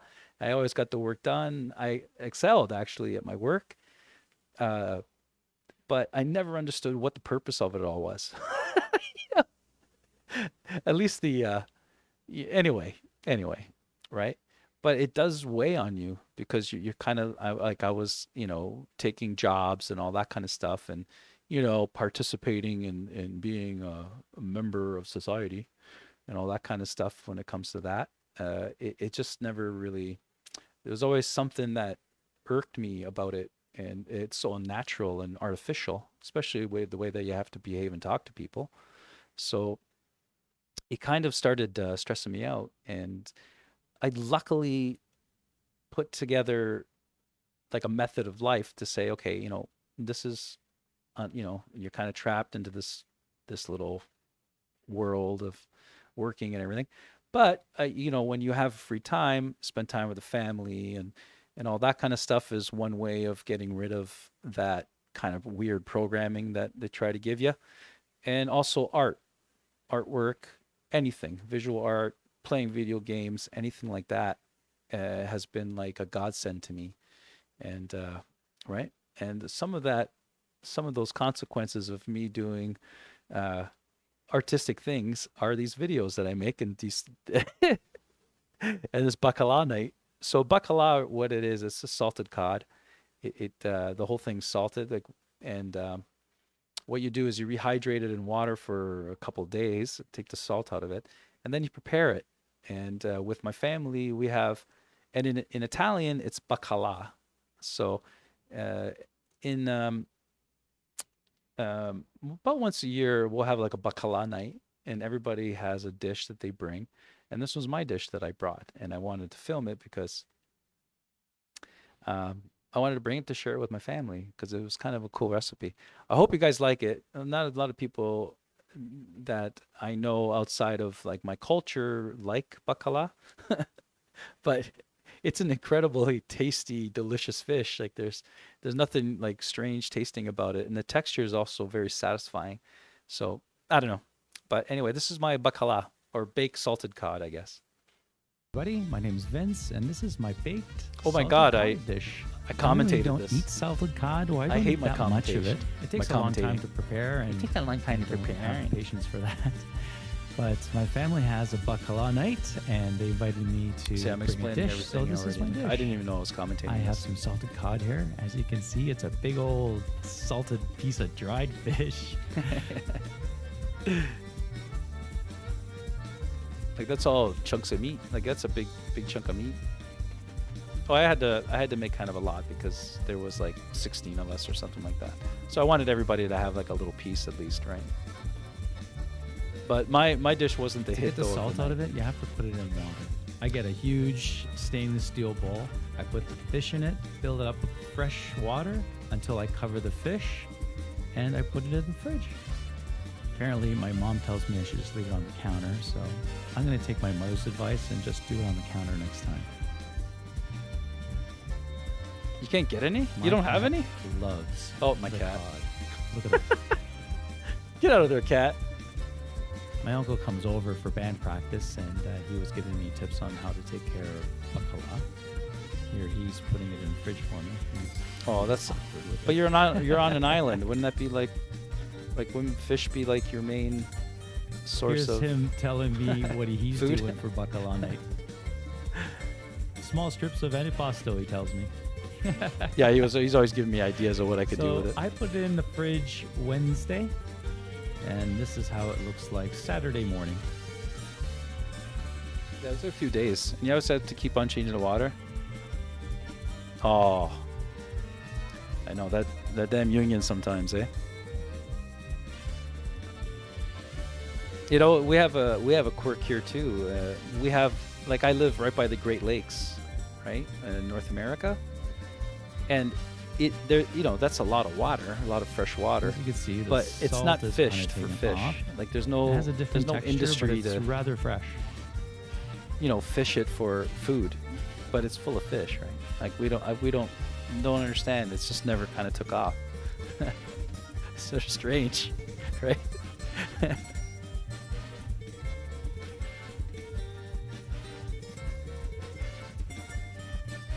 Yeah. It looked Well, a you know, little it's your wet to me, typical so kind I of corporate decided deals. to pat it down Sounds with some great, paper and then when towels. it's the reality of it,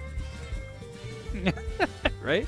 It's like, oh, that was loophole number 6545 CC section BB4. You didn't read it? You're not going to be able to do that. I'm still trying to figure out how I'm going to butcher this thing. Oh, that's a shame. I know I I'm have sorry the wrong about knife that. for this, but I'm going to make do with what I have. So let's take a look. It's a basic structure of a fish, not a problem. Take off the fin there.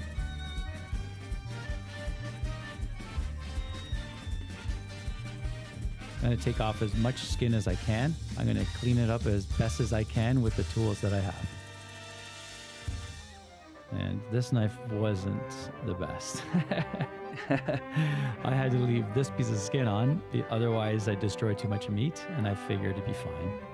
Yeah, I decided it tasted to cut great. the spine I didn't part actually have to take the as skin off. like The skin steaks. off kind of I was gets thinking like salmon soft. steaks almost. It was soft. It was nice.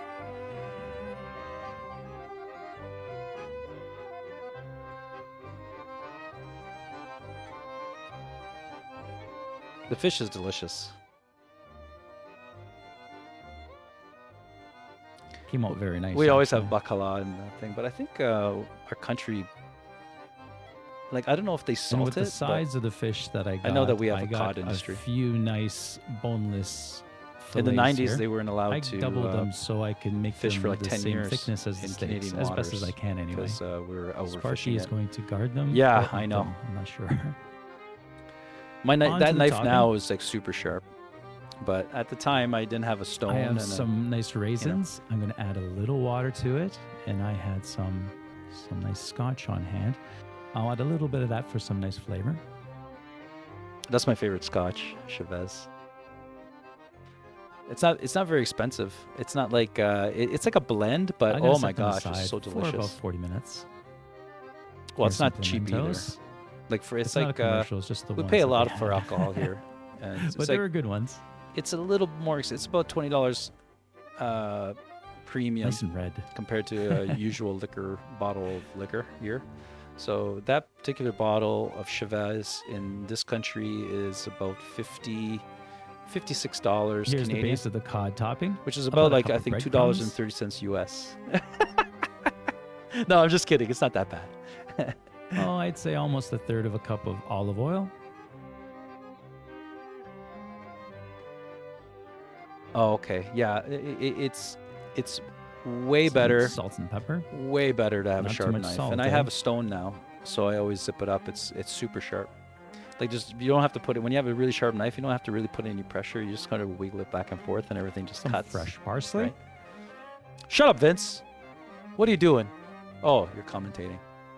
Poorly, I might add. And here are those raisins. They were a little big, so I decided to give them a rough chop.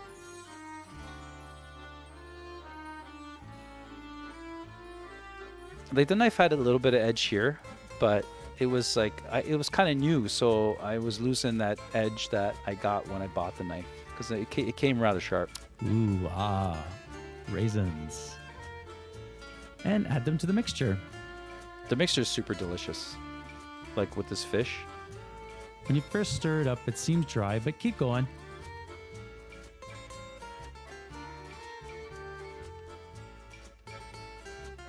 Yum.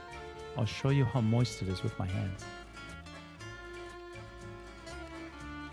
So here I have a baking sheet. I put some tinfoil down. I don't like cleaning that much. I put a little bit of cooking spray on it. I place the salted cod on the baking dish. I keep them spread apart so they'll cook evenly. And now for the coating. See, I use that coating sometimes for a different, any kind of fish really. It's You looking can use it good for already. like sole or whiting, anything kind of like a white fish. I don't usually use it for like king trout or salmon or anything like that.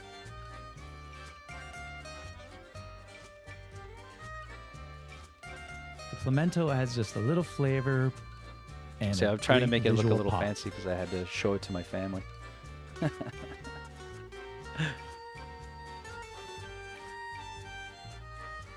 Yummy. I also had some nice fresh anchovies just to add that little burst of flavor here and there. Yeah, you could, if you don't like anchovies, then this is not for you. You don't have to add them. But my family likes them. Like, it gives you that little pop, you know, that little, Cover it lightly. that little zing.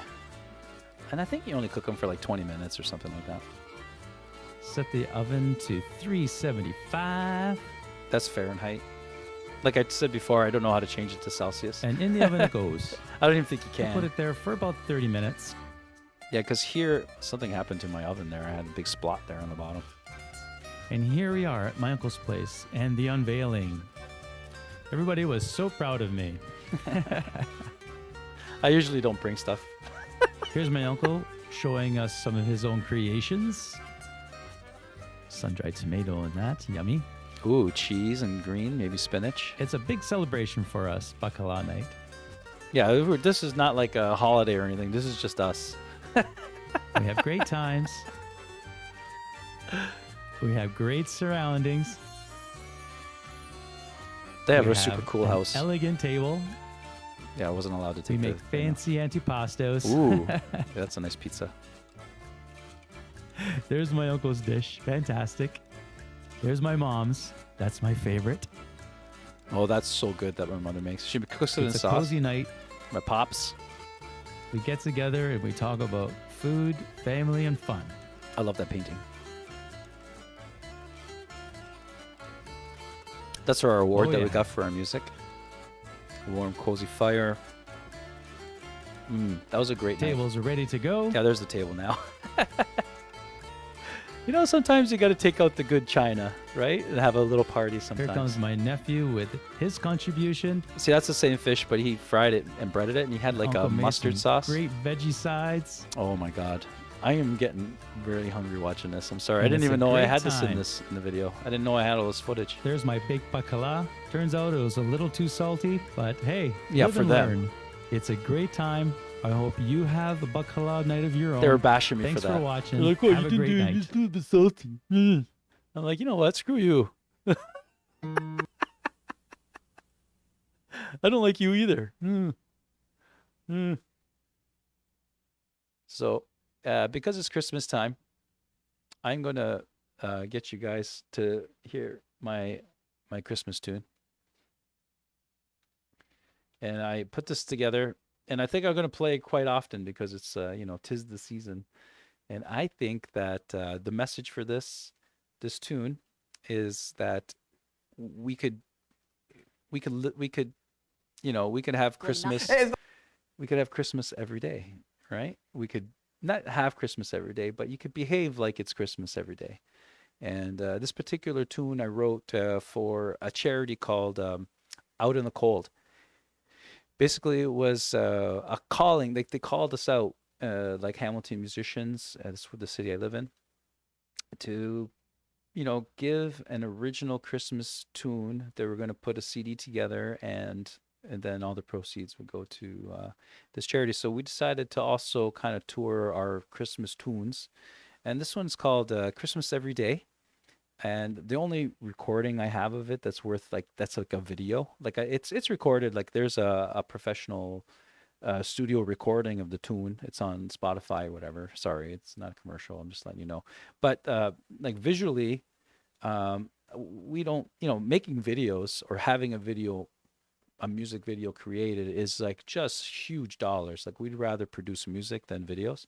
But every once in a while, you can, someone that's artistic usually, and they like doing videos and things like that. They'll give us some videos, and that's why some of the ones that I've shown were kind of decent, because the gentleman that came to our show just out of nowhere, he's kind of like you and I guess, that he does art, and his particular art was visual arts, and he had cameras and he would film us, and that was bonus. But for us to pay for that's like $20,000 if it was for a professional company, right?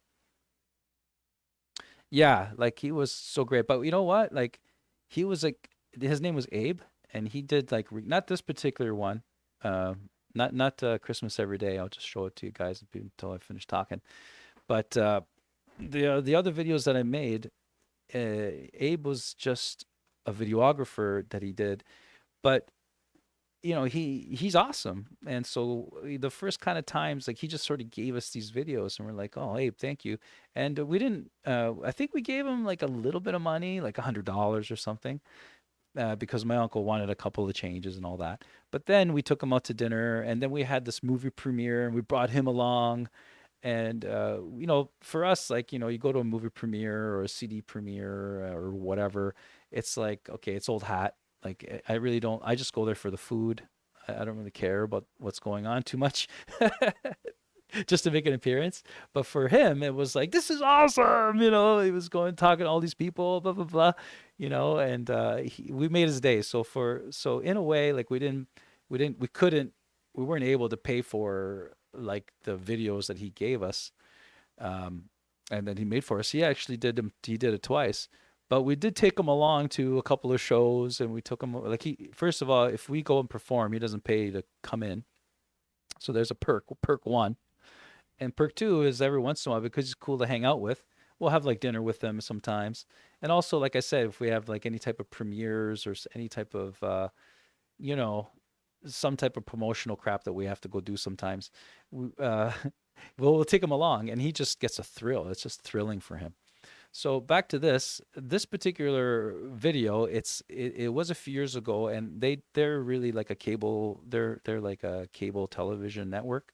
So the videos that they post are always kind of crap. Like, they don't want to post like good videos. I don't know what the purpose of that is. It's probably so people watch television instead of, you know, videos, or waiting for the videos. But they posted this for us. And like I said, this song is called Christmas Every Day. It's an original tune that I wrote. I actually wrote and arranged the whole thing. This time, like, I did more than usual. Because usually I write the bass song and I arrange it too. But sometimes, you know, Bonnie, the violin player, she'll add like a solo, or she'll add a highlight, or Al would add a solo or a highlight.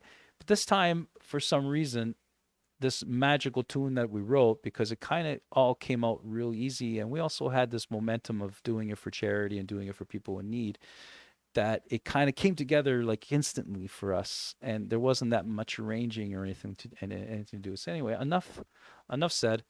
This is an original tune by the Acoustics. I'm the composer and all that kind of stuff, and the rest of them are just tagging along, right? And the two girls in the back that are to my left here in the video, Amy King on the far left of me there in the video, she is a music producer at a very prestigious music studio, and she's also our engineer, and she also helps produce our music as well. Like, she's very, she you know, her feedback is you know, you can count on her feedback being valuable. And Allie was a person that came, we were touring our vocal CD, and I wanted a background singer with us, and I also had a couple of tunes for a female voice. So she tagged along. We got her out of the college that she was in. She just graduated.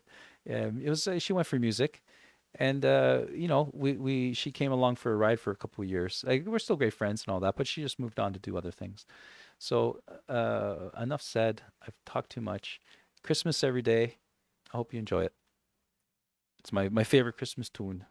922, welcome back to Morning Live. Listen to this interview. My uncle kind of loses it. It's great to have the Acoustics here, a band with a world roots band that My uncle's the guy in the accordion. Hamilton, and actually have won several listen to these Hamilton answers. Music Awards. Yes, we did. Yes, Alfonso Spoto, and introduce the Like, rest he of the gives band all these details for no reason. Actually, our whole band isn't And here. he forgets we the have a bass drummer, player's name. Richard He Holland, just and calls him we also have a by bass his player, first name Andrew, twice. Andrew. But they can't come tonight, or today, so I'll introduce who's here. We have Enzo Spoto, who wrote Christmas Every Day for this special event. We have Bonnie Krenzaglova, our violinist. And we ate all their donuts in the green room. We have special guest, Ali J, and Amy King to do some backup vocals. Nice to have you here live in our studio. Yes, Christmas Every Day. Now, we can I also download said hi this to my song and we'll favorite weather send people girl. to theacoustics.ca. That was there, too. Because Yes. this is for a very good cause. Which tragically, she ended up dying of Hamilton cancer. Out of the Cold. So all proceeds, all That's the not funny. download Like, sales. she was just the go sweetest woman directly to them. in the world. Like, she was, It comes to me first, the money, but then I... she was so noble. I don't know how to say it. Fantastic. Very Thank you so humble much for helping person. out. She helped out the helping out this very community. important cause. Yeah, I just thought she was great. Like, I was Download really that attracted. single. It is I called mean, even not to Christmas her, like, Every she's Day, married and you're hearing it live wasn't on like Morning Live. Hit Thank it. you. But Thank you. it was just like, wow, you're great. You know?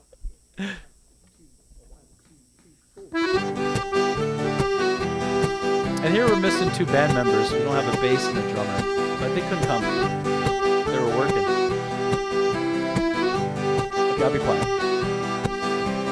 Time to celebrate has come. Family and friends are here. Gifts are piled up high to the ceiling. There's no more room to spare. Looking around, I see a it. Sprinkles coming from my heart. I've learned to look away and see. Say, what a shame, what a shame, what a shame. Christmas can be every day. Giving and sharing just for play. Imagine this place, imagine your days. Imagine waking up in extraordinary ways. Christmas can be every day. Caring and loving without a pay. Imagine your heart, imagine your mind. Imagine a place where there's nothing to hide. Christmas can be every day.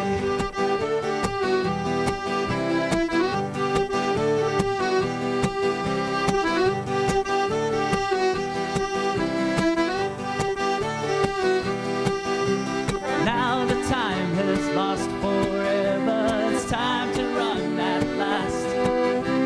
Forgotten is the spirit of giving, closed until years past. Pause and I see a light in the hollow. It's coming from my heart. I've learned to look away and see. Say, what a shame, what a shame, what a shame. Christmas can be every day. Giving and sharing just for play. Imagine this place, imagine your days. Imagine waking up in extraordinary ways. Christmas can be every day. Caring and loving without a pay. Imagine your heart, imagine your mind. Imagine a place where there's nothing to hide. Christmas can be every day. Every day.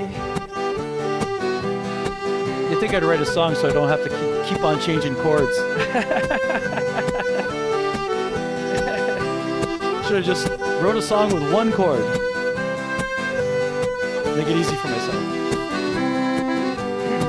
When Christmas is gone, that's the day to know.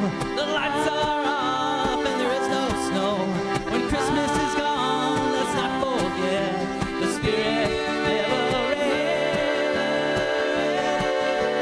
Christmas can be every day. Giving and sharing just for play. We were having a lot of fun that day. Imagine this place, imagine your days.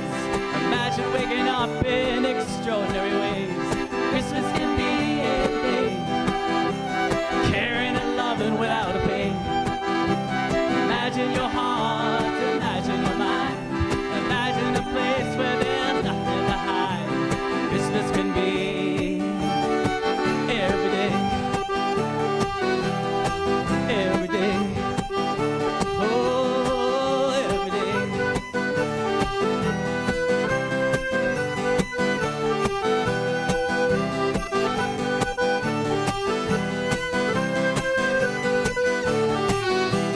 The big finale.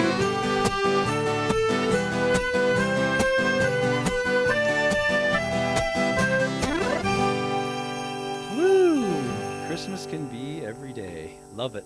Love it. Love it. I just love that song. It just makes me feel great, you know? And you know you made it as a band when you do the local morning show, morning TV show. You know, our phone didn't stop ringing after that. No, but like most things, it just came and went. Right? But CHCH, the actual network, they were fantastic. I'm not putting them down. It's just I was just making a joke. They were just fantastic. They're a very professional outfit. You know, a very professional outfit. So lastly, I just want to. This is a public service. Me showing these kind of crashes. This is a what not to do when you drive in various weather conditions, various moods, right? But that day was just a crazy day, you know. And I don't know if I should be saying this, but I had the most unusual feeling. I've never had these certain feelings there, like at the CHCH. Because what happened was that the girls you seen on camera, and there was like two others that were working at CHCH. I don't know if they were production, and they were all girls, and they were talking about like breast maintenance, like how they kind of get in the way, and this and that, which definitely I can't relate. Right? They're talking about bras and everything, but I was just waiting. I was just waiting there. Like I couldn't get out of this little circle of girls talking about, their bras and breasts. But I wasn't adverse to it. Like, it was okay. I couldn't, like I can't interject anything. Like I have some male breast, but it doesn't need support. They're just kind of normal. This is going to be weird. So what happened is that they were talking like, oh, no matter the size of them, they're always annoying. There's always one thing that you have to do and one thing. And then all the girls all at the same time kind of got the top of the bottom of their straps that attach to the cups. And they all went like this. They all kind of went, and they kind of flicked them, right? And they laughed and everything. This feeling came over me that I've never had before. It was equally strong emotions of fear for some reason, because these girls did that, and another strong emotion of horniness, So I had like fear and horniness combined in my body at the same moment, and I thought I might explode. I'm still actually a little uncomfortable talking about it now, but I've never experienced that ever again. And I think that somehow I evolved because I invented this horny fear kind of emotion in my body, and then other things opened up in my psyche. I hope you guys get the humor in that. Yeah. But it just something overcame me, which is weird because I was a mature male. And then all of a sudden, that little incident surrounded by too many females totally threw me off. Like I almost fell over, even though it doesn't sound like a big deal.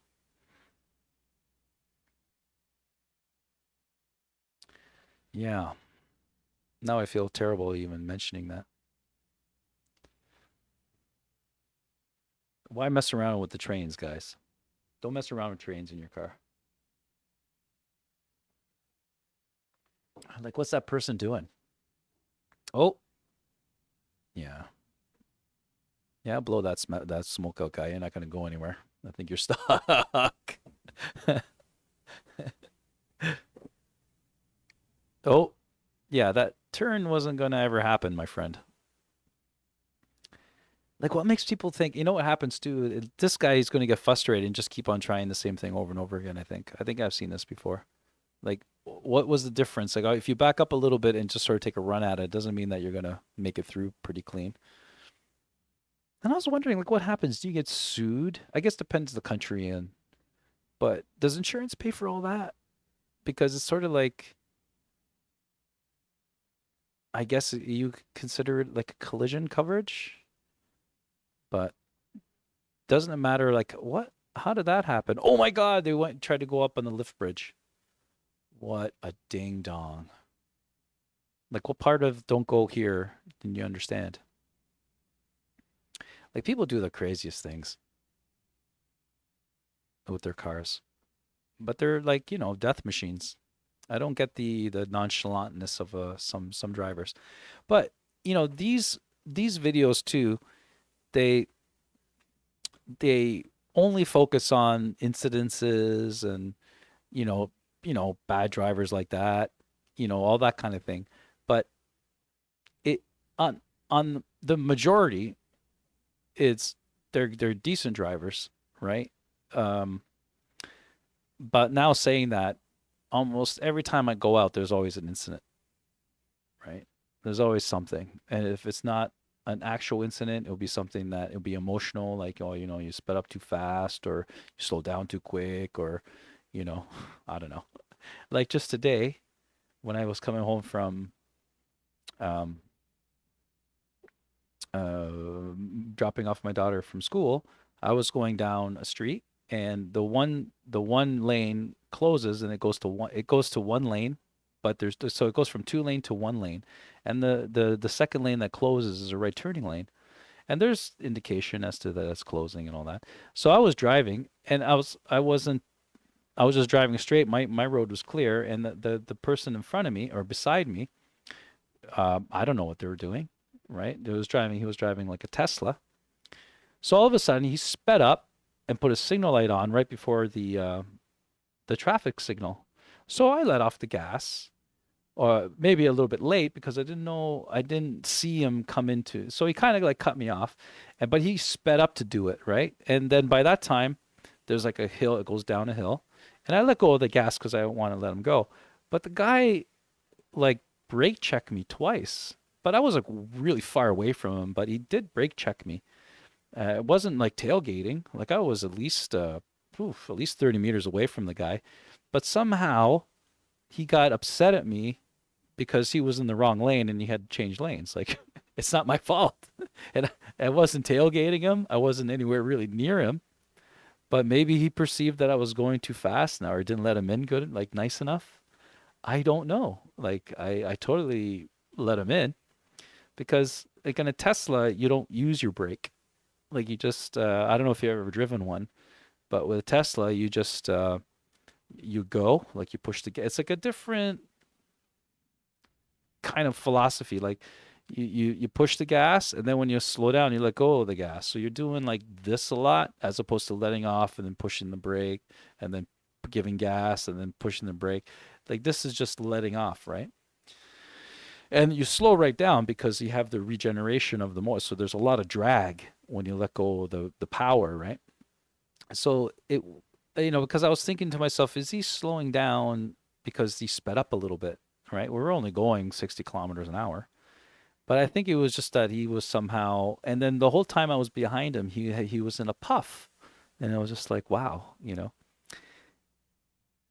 Anyway, that's something like that when you drive happens every day, And these particular videos of crashes and all that, it makes it seem like it happens like all the time. And now when I'm trying to justify it, you know what? It does happen all the time. There's always someone on the highway that, cuts people off. You see them zooming through and this and that every day. So, there is some type of trouble. I always think to myself, it would be nice to adopt like the Japanese way of driving, and they're like very courteous and they let each other in and traffic goes, Where here you get a lot of people that, you can't go in front of them, you can't go behind them, and all this kind. Like it's just this weird kind of behavior, And North America is pretty bad, I think, especially when it comes to how do you say it? Like a privileged mentality. It's like, well, I'm coming in, so you have to let me in. But if traffic is going at 100 kilometers an hour, you can't just go in, right? So there's a little bit of that kind of privilege feel to driving in my area and North America in general. In other countries, like I've driven in other countries, and right now, the last time I've driven, like before the COVID, I drove from Milan, Italy, all the way to Palermo. Right? And we crisscrossed Italy, so we were driving crazy. And there's it's good. Like the highways have they go a lot quicker. Like they're posted, some of their posted speed limits are 130 kilometers an hour. But there's no there isn't that anger on the road and that irritation and impatience. It's a little bit, everybody tries to keep the traffic flowing. I guess that's as easy as I can give it to you. Where in North America, there's people that just stop on the highway because, they've seen a bird or something, or, they won't realize, they don't understand that they're in like a society, right? They don't want to be like, keep traffic going, keep it flowing. No, it doesn't work that way. And in my area especially, it's rare. It's on the rare side where people actually use the 400-meter long acceleration lane to accelerate to get onto the highway. 90% of the time in my area, especially, and in Toronto area and all that, like when you're zooming in the slow lane, for instance, at 100, because you can go 100 in the slow lane, 100 kilometers an hour, people that are coming in, and there's no traffic, I'm saying, people that will come in will enter the highway going 70. So then everyone's got to move over, which causes more traffic. Like it's a big problem. And it's, like I said, you know, there's this kind of like privilege type of mentality to it. I don't know if that's the right word, privilege, but it's hard to explain. You know, the silent rules that rule our driving methods here in this country are pretty, they're good in one way, but they're really sad in another, you know.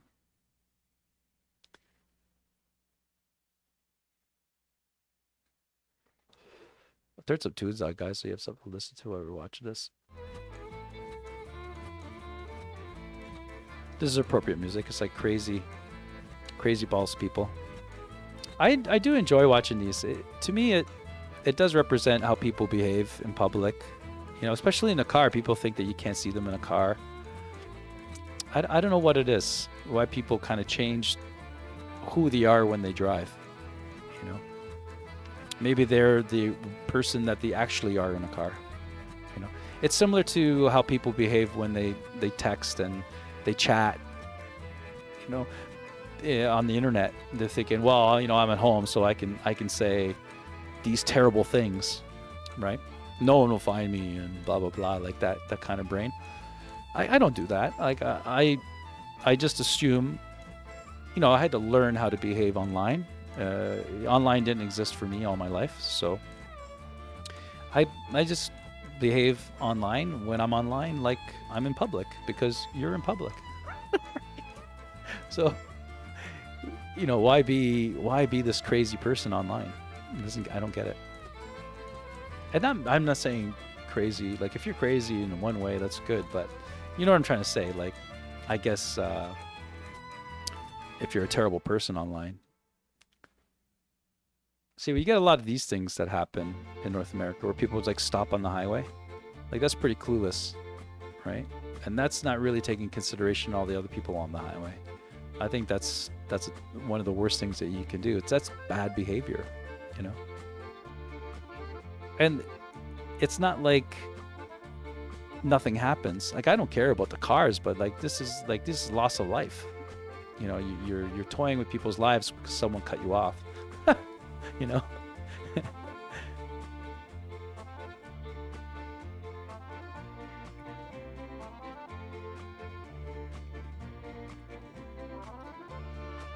And this guy's, his videos aren't bad. Like, there's a lot of repeats. But what he does is he commentates and he kind of puts his 2 cents in. And he's not too bad, except that for a lot of the videos, the commentating isn't, it's not in sync with the video, so you don't know what he's talking about. You know.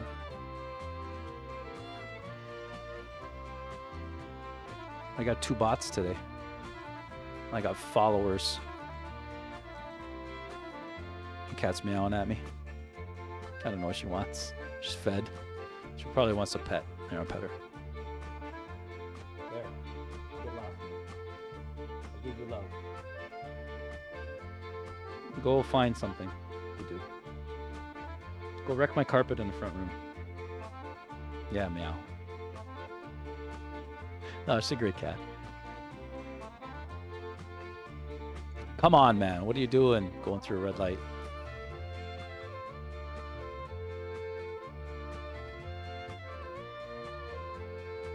Oh! Oh, that guy ran the stop sign. That's terrible. Right? Oh my gosh. Real scary. And he was just flying too, all right? But on the other hand, no, if you're driving, you wouldn't see that guy coming. Let's see what happens here. Oh, a U-turn. Like, you don't see that car? That one, I don't understand how that could happen. This, I know what's going to happen. It's going to sink. There you go. It looked like grass, didn't it? Well, try taking the engine out of that.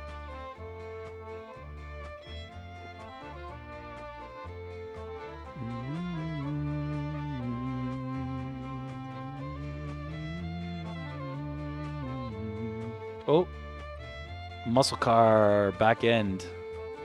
Didn't put your gears in right there, my friend.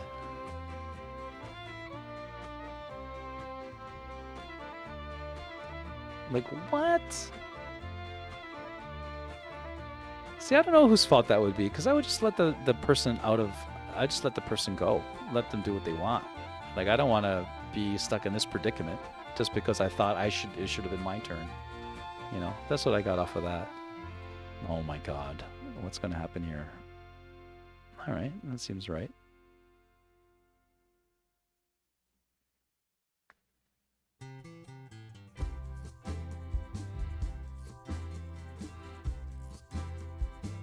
Like, what's that guy do? Why did he... Like, I don't get it. That didn't make any sense at all.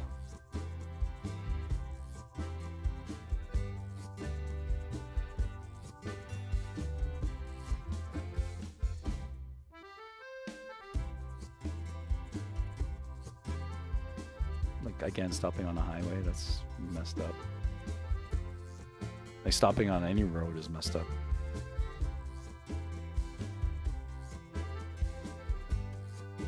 Oh. Inattention? No attention span.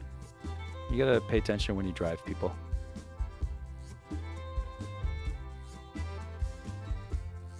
Oh, that is terrifying.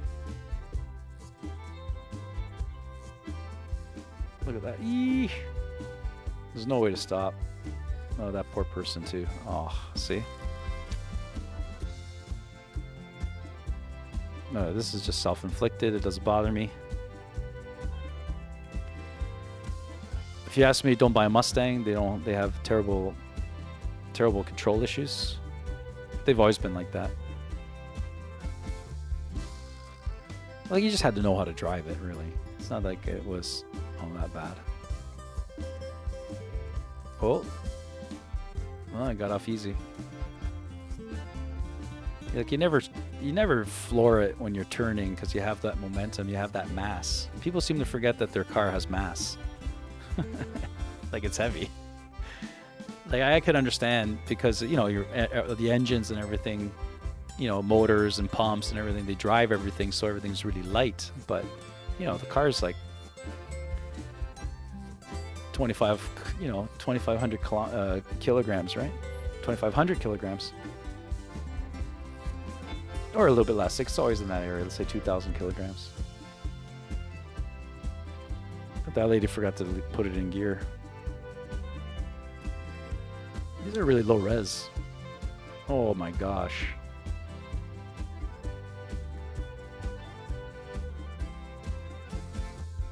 Look at that. Oh. Like, what was that person thinking? You'd never do that. What a terrible assumption that was.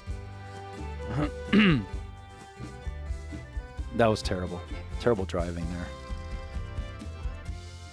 That looks just like maybe some type of negligence. Where did that car even come from? Oh, people in their supercars that can't drive them. Yep. There you go. You learn how to drive your vehicles, ladies and gentlemen.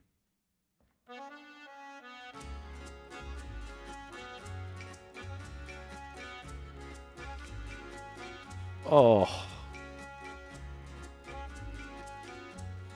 It's funny when you see the cars with a camber like that. What's the point of that? You probably go through tires like every 6 months too. What's going on here now?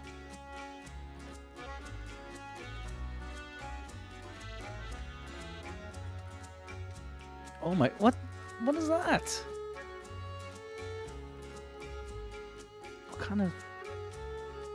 nonsense was that? I don't. Oh.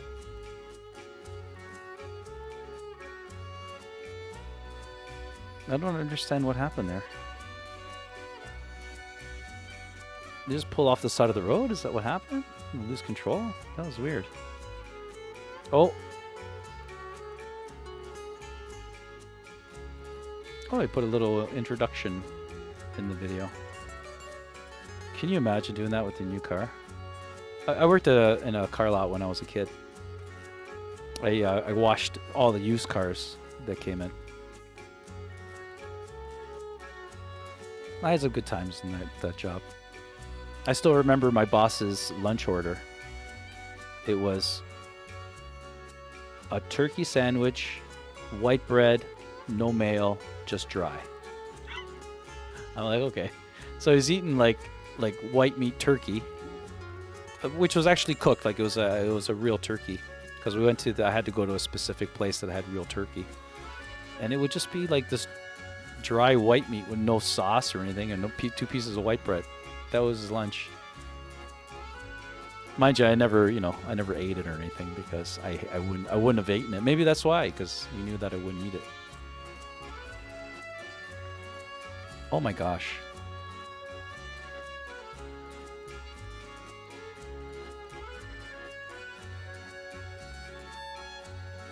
The person just drives away.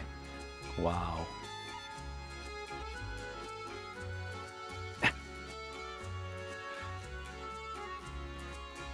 It hurts to see pixelated video, though.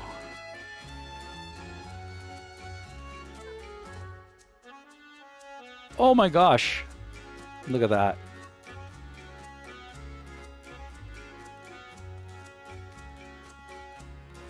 Like, why would that person do that? Really? Like, why would you even turn into the left lane there? Because there was clear traffic in the one lane, in the right lane. Why would you go to the left? You know? Maybe because they wanted to slow that guy down. That's why I don't uphold the law. Bad things happen. I follow the rules of the road, but I don't uphold it. If I see other people breaking the law, it's like, well, it's,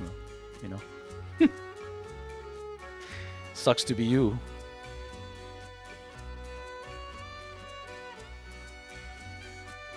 So, oh, I see. The black car ran the light.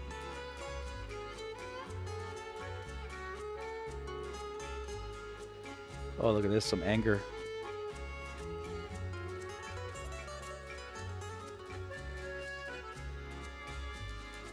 I wish these videos were nicer.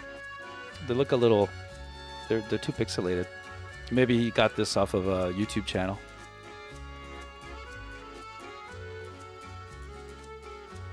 Can you imagine doing this? This reminds me, when we were in Italy, we were staying at this place. We had our car blocked in by another car. But the person was there. It's just that we didn't bother them. Like there was like 3 of us. It was like this little car. It was this little Fiat, and we just moved it over. We just picked it up and moved it to the overside. Oh, don't worry, it's Giuseppe's car. He won't mind. He won't mind. We just move it. We just moved it over. It was so light, the car. It lasts like 15.5 seconds in my area here, I think. The salt would eat it. It probably only lasts like a season in this country. That car.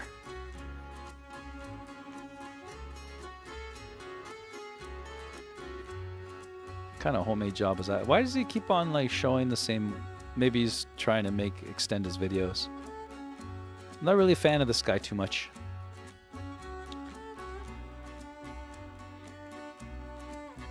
Yeah, wow. Like, that had to be intentional, right? Like, really? Like, you didn't see that? There's got to be something there. There's got to be more to this story than that. Maybe they wouldn't let him out or something. I don't know. He wasn't getting paid. There's got to be something there. Oh, yeah. The drive-through. The people that can't drive through the drive-through.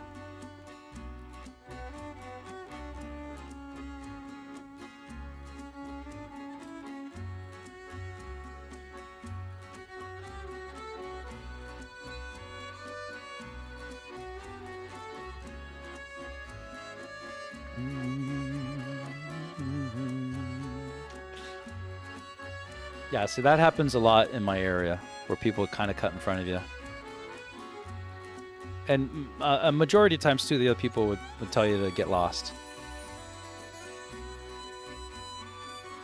Because sometimes, you know, that's what I mean. Like, they think they could do that. Clearly they do, but they're putting people and themselves in danger.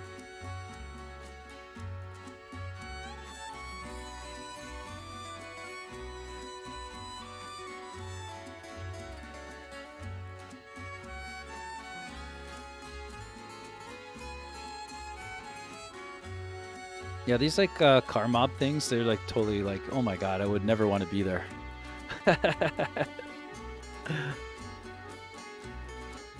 Oh.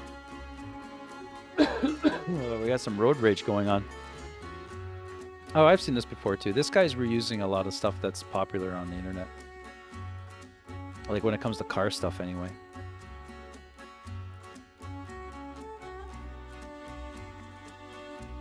Alright, I'm starting to get sick to my stomach watching these people drive terribly.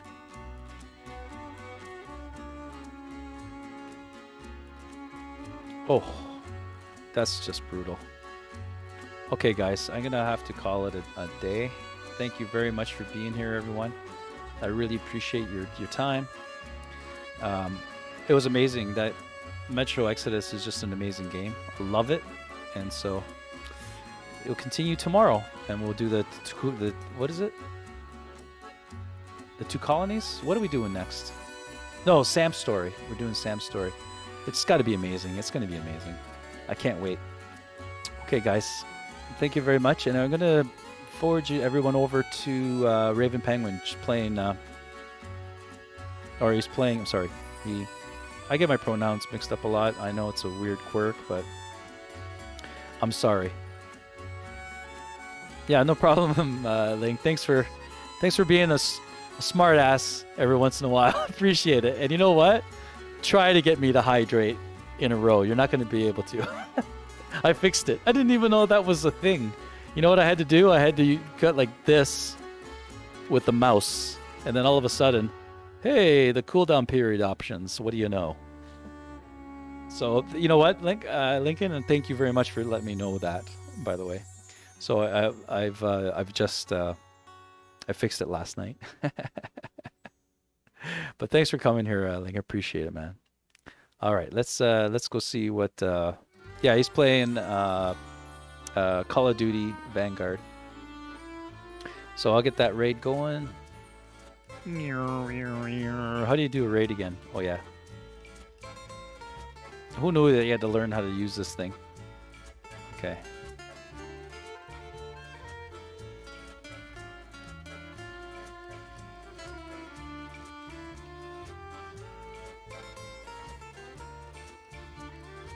All right, guys. Thanks for being here. Enjoy Raven Penguin's stream. It's really good. Enjoy yourself, and I'll catch you next time, guys. See you tomorrow.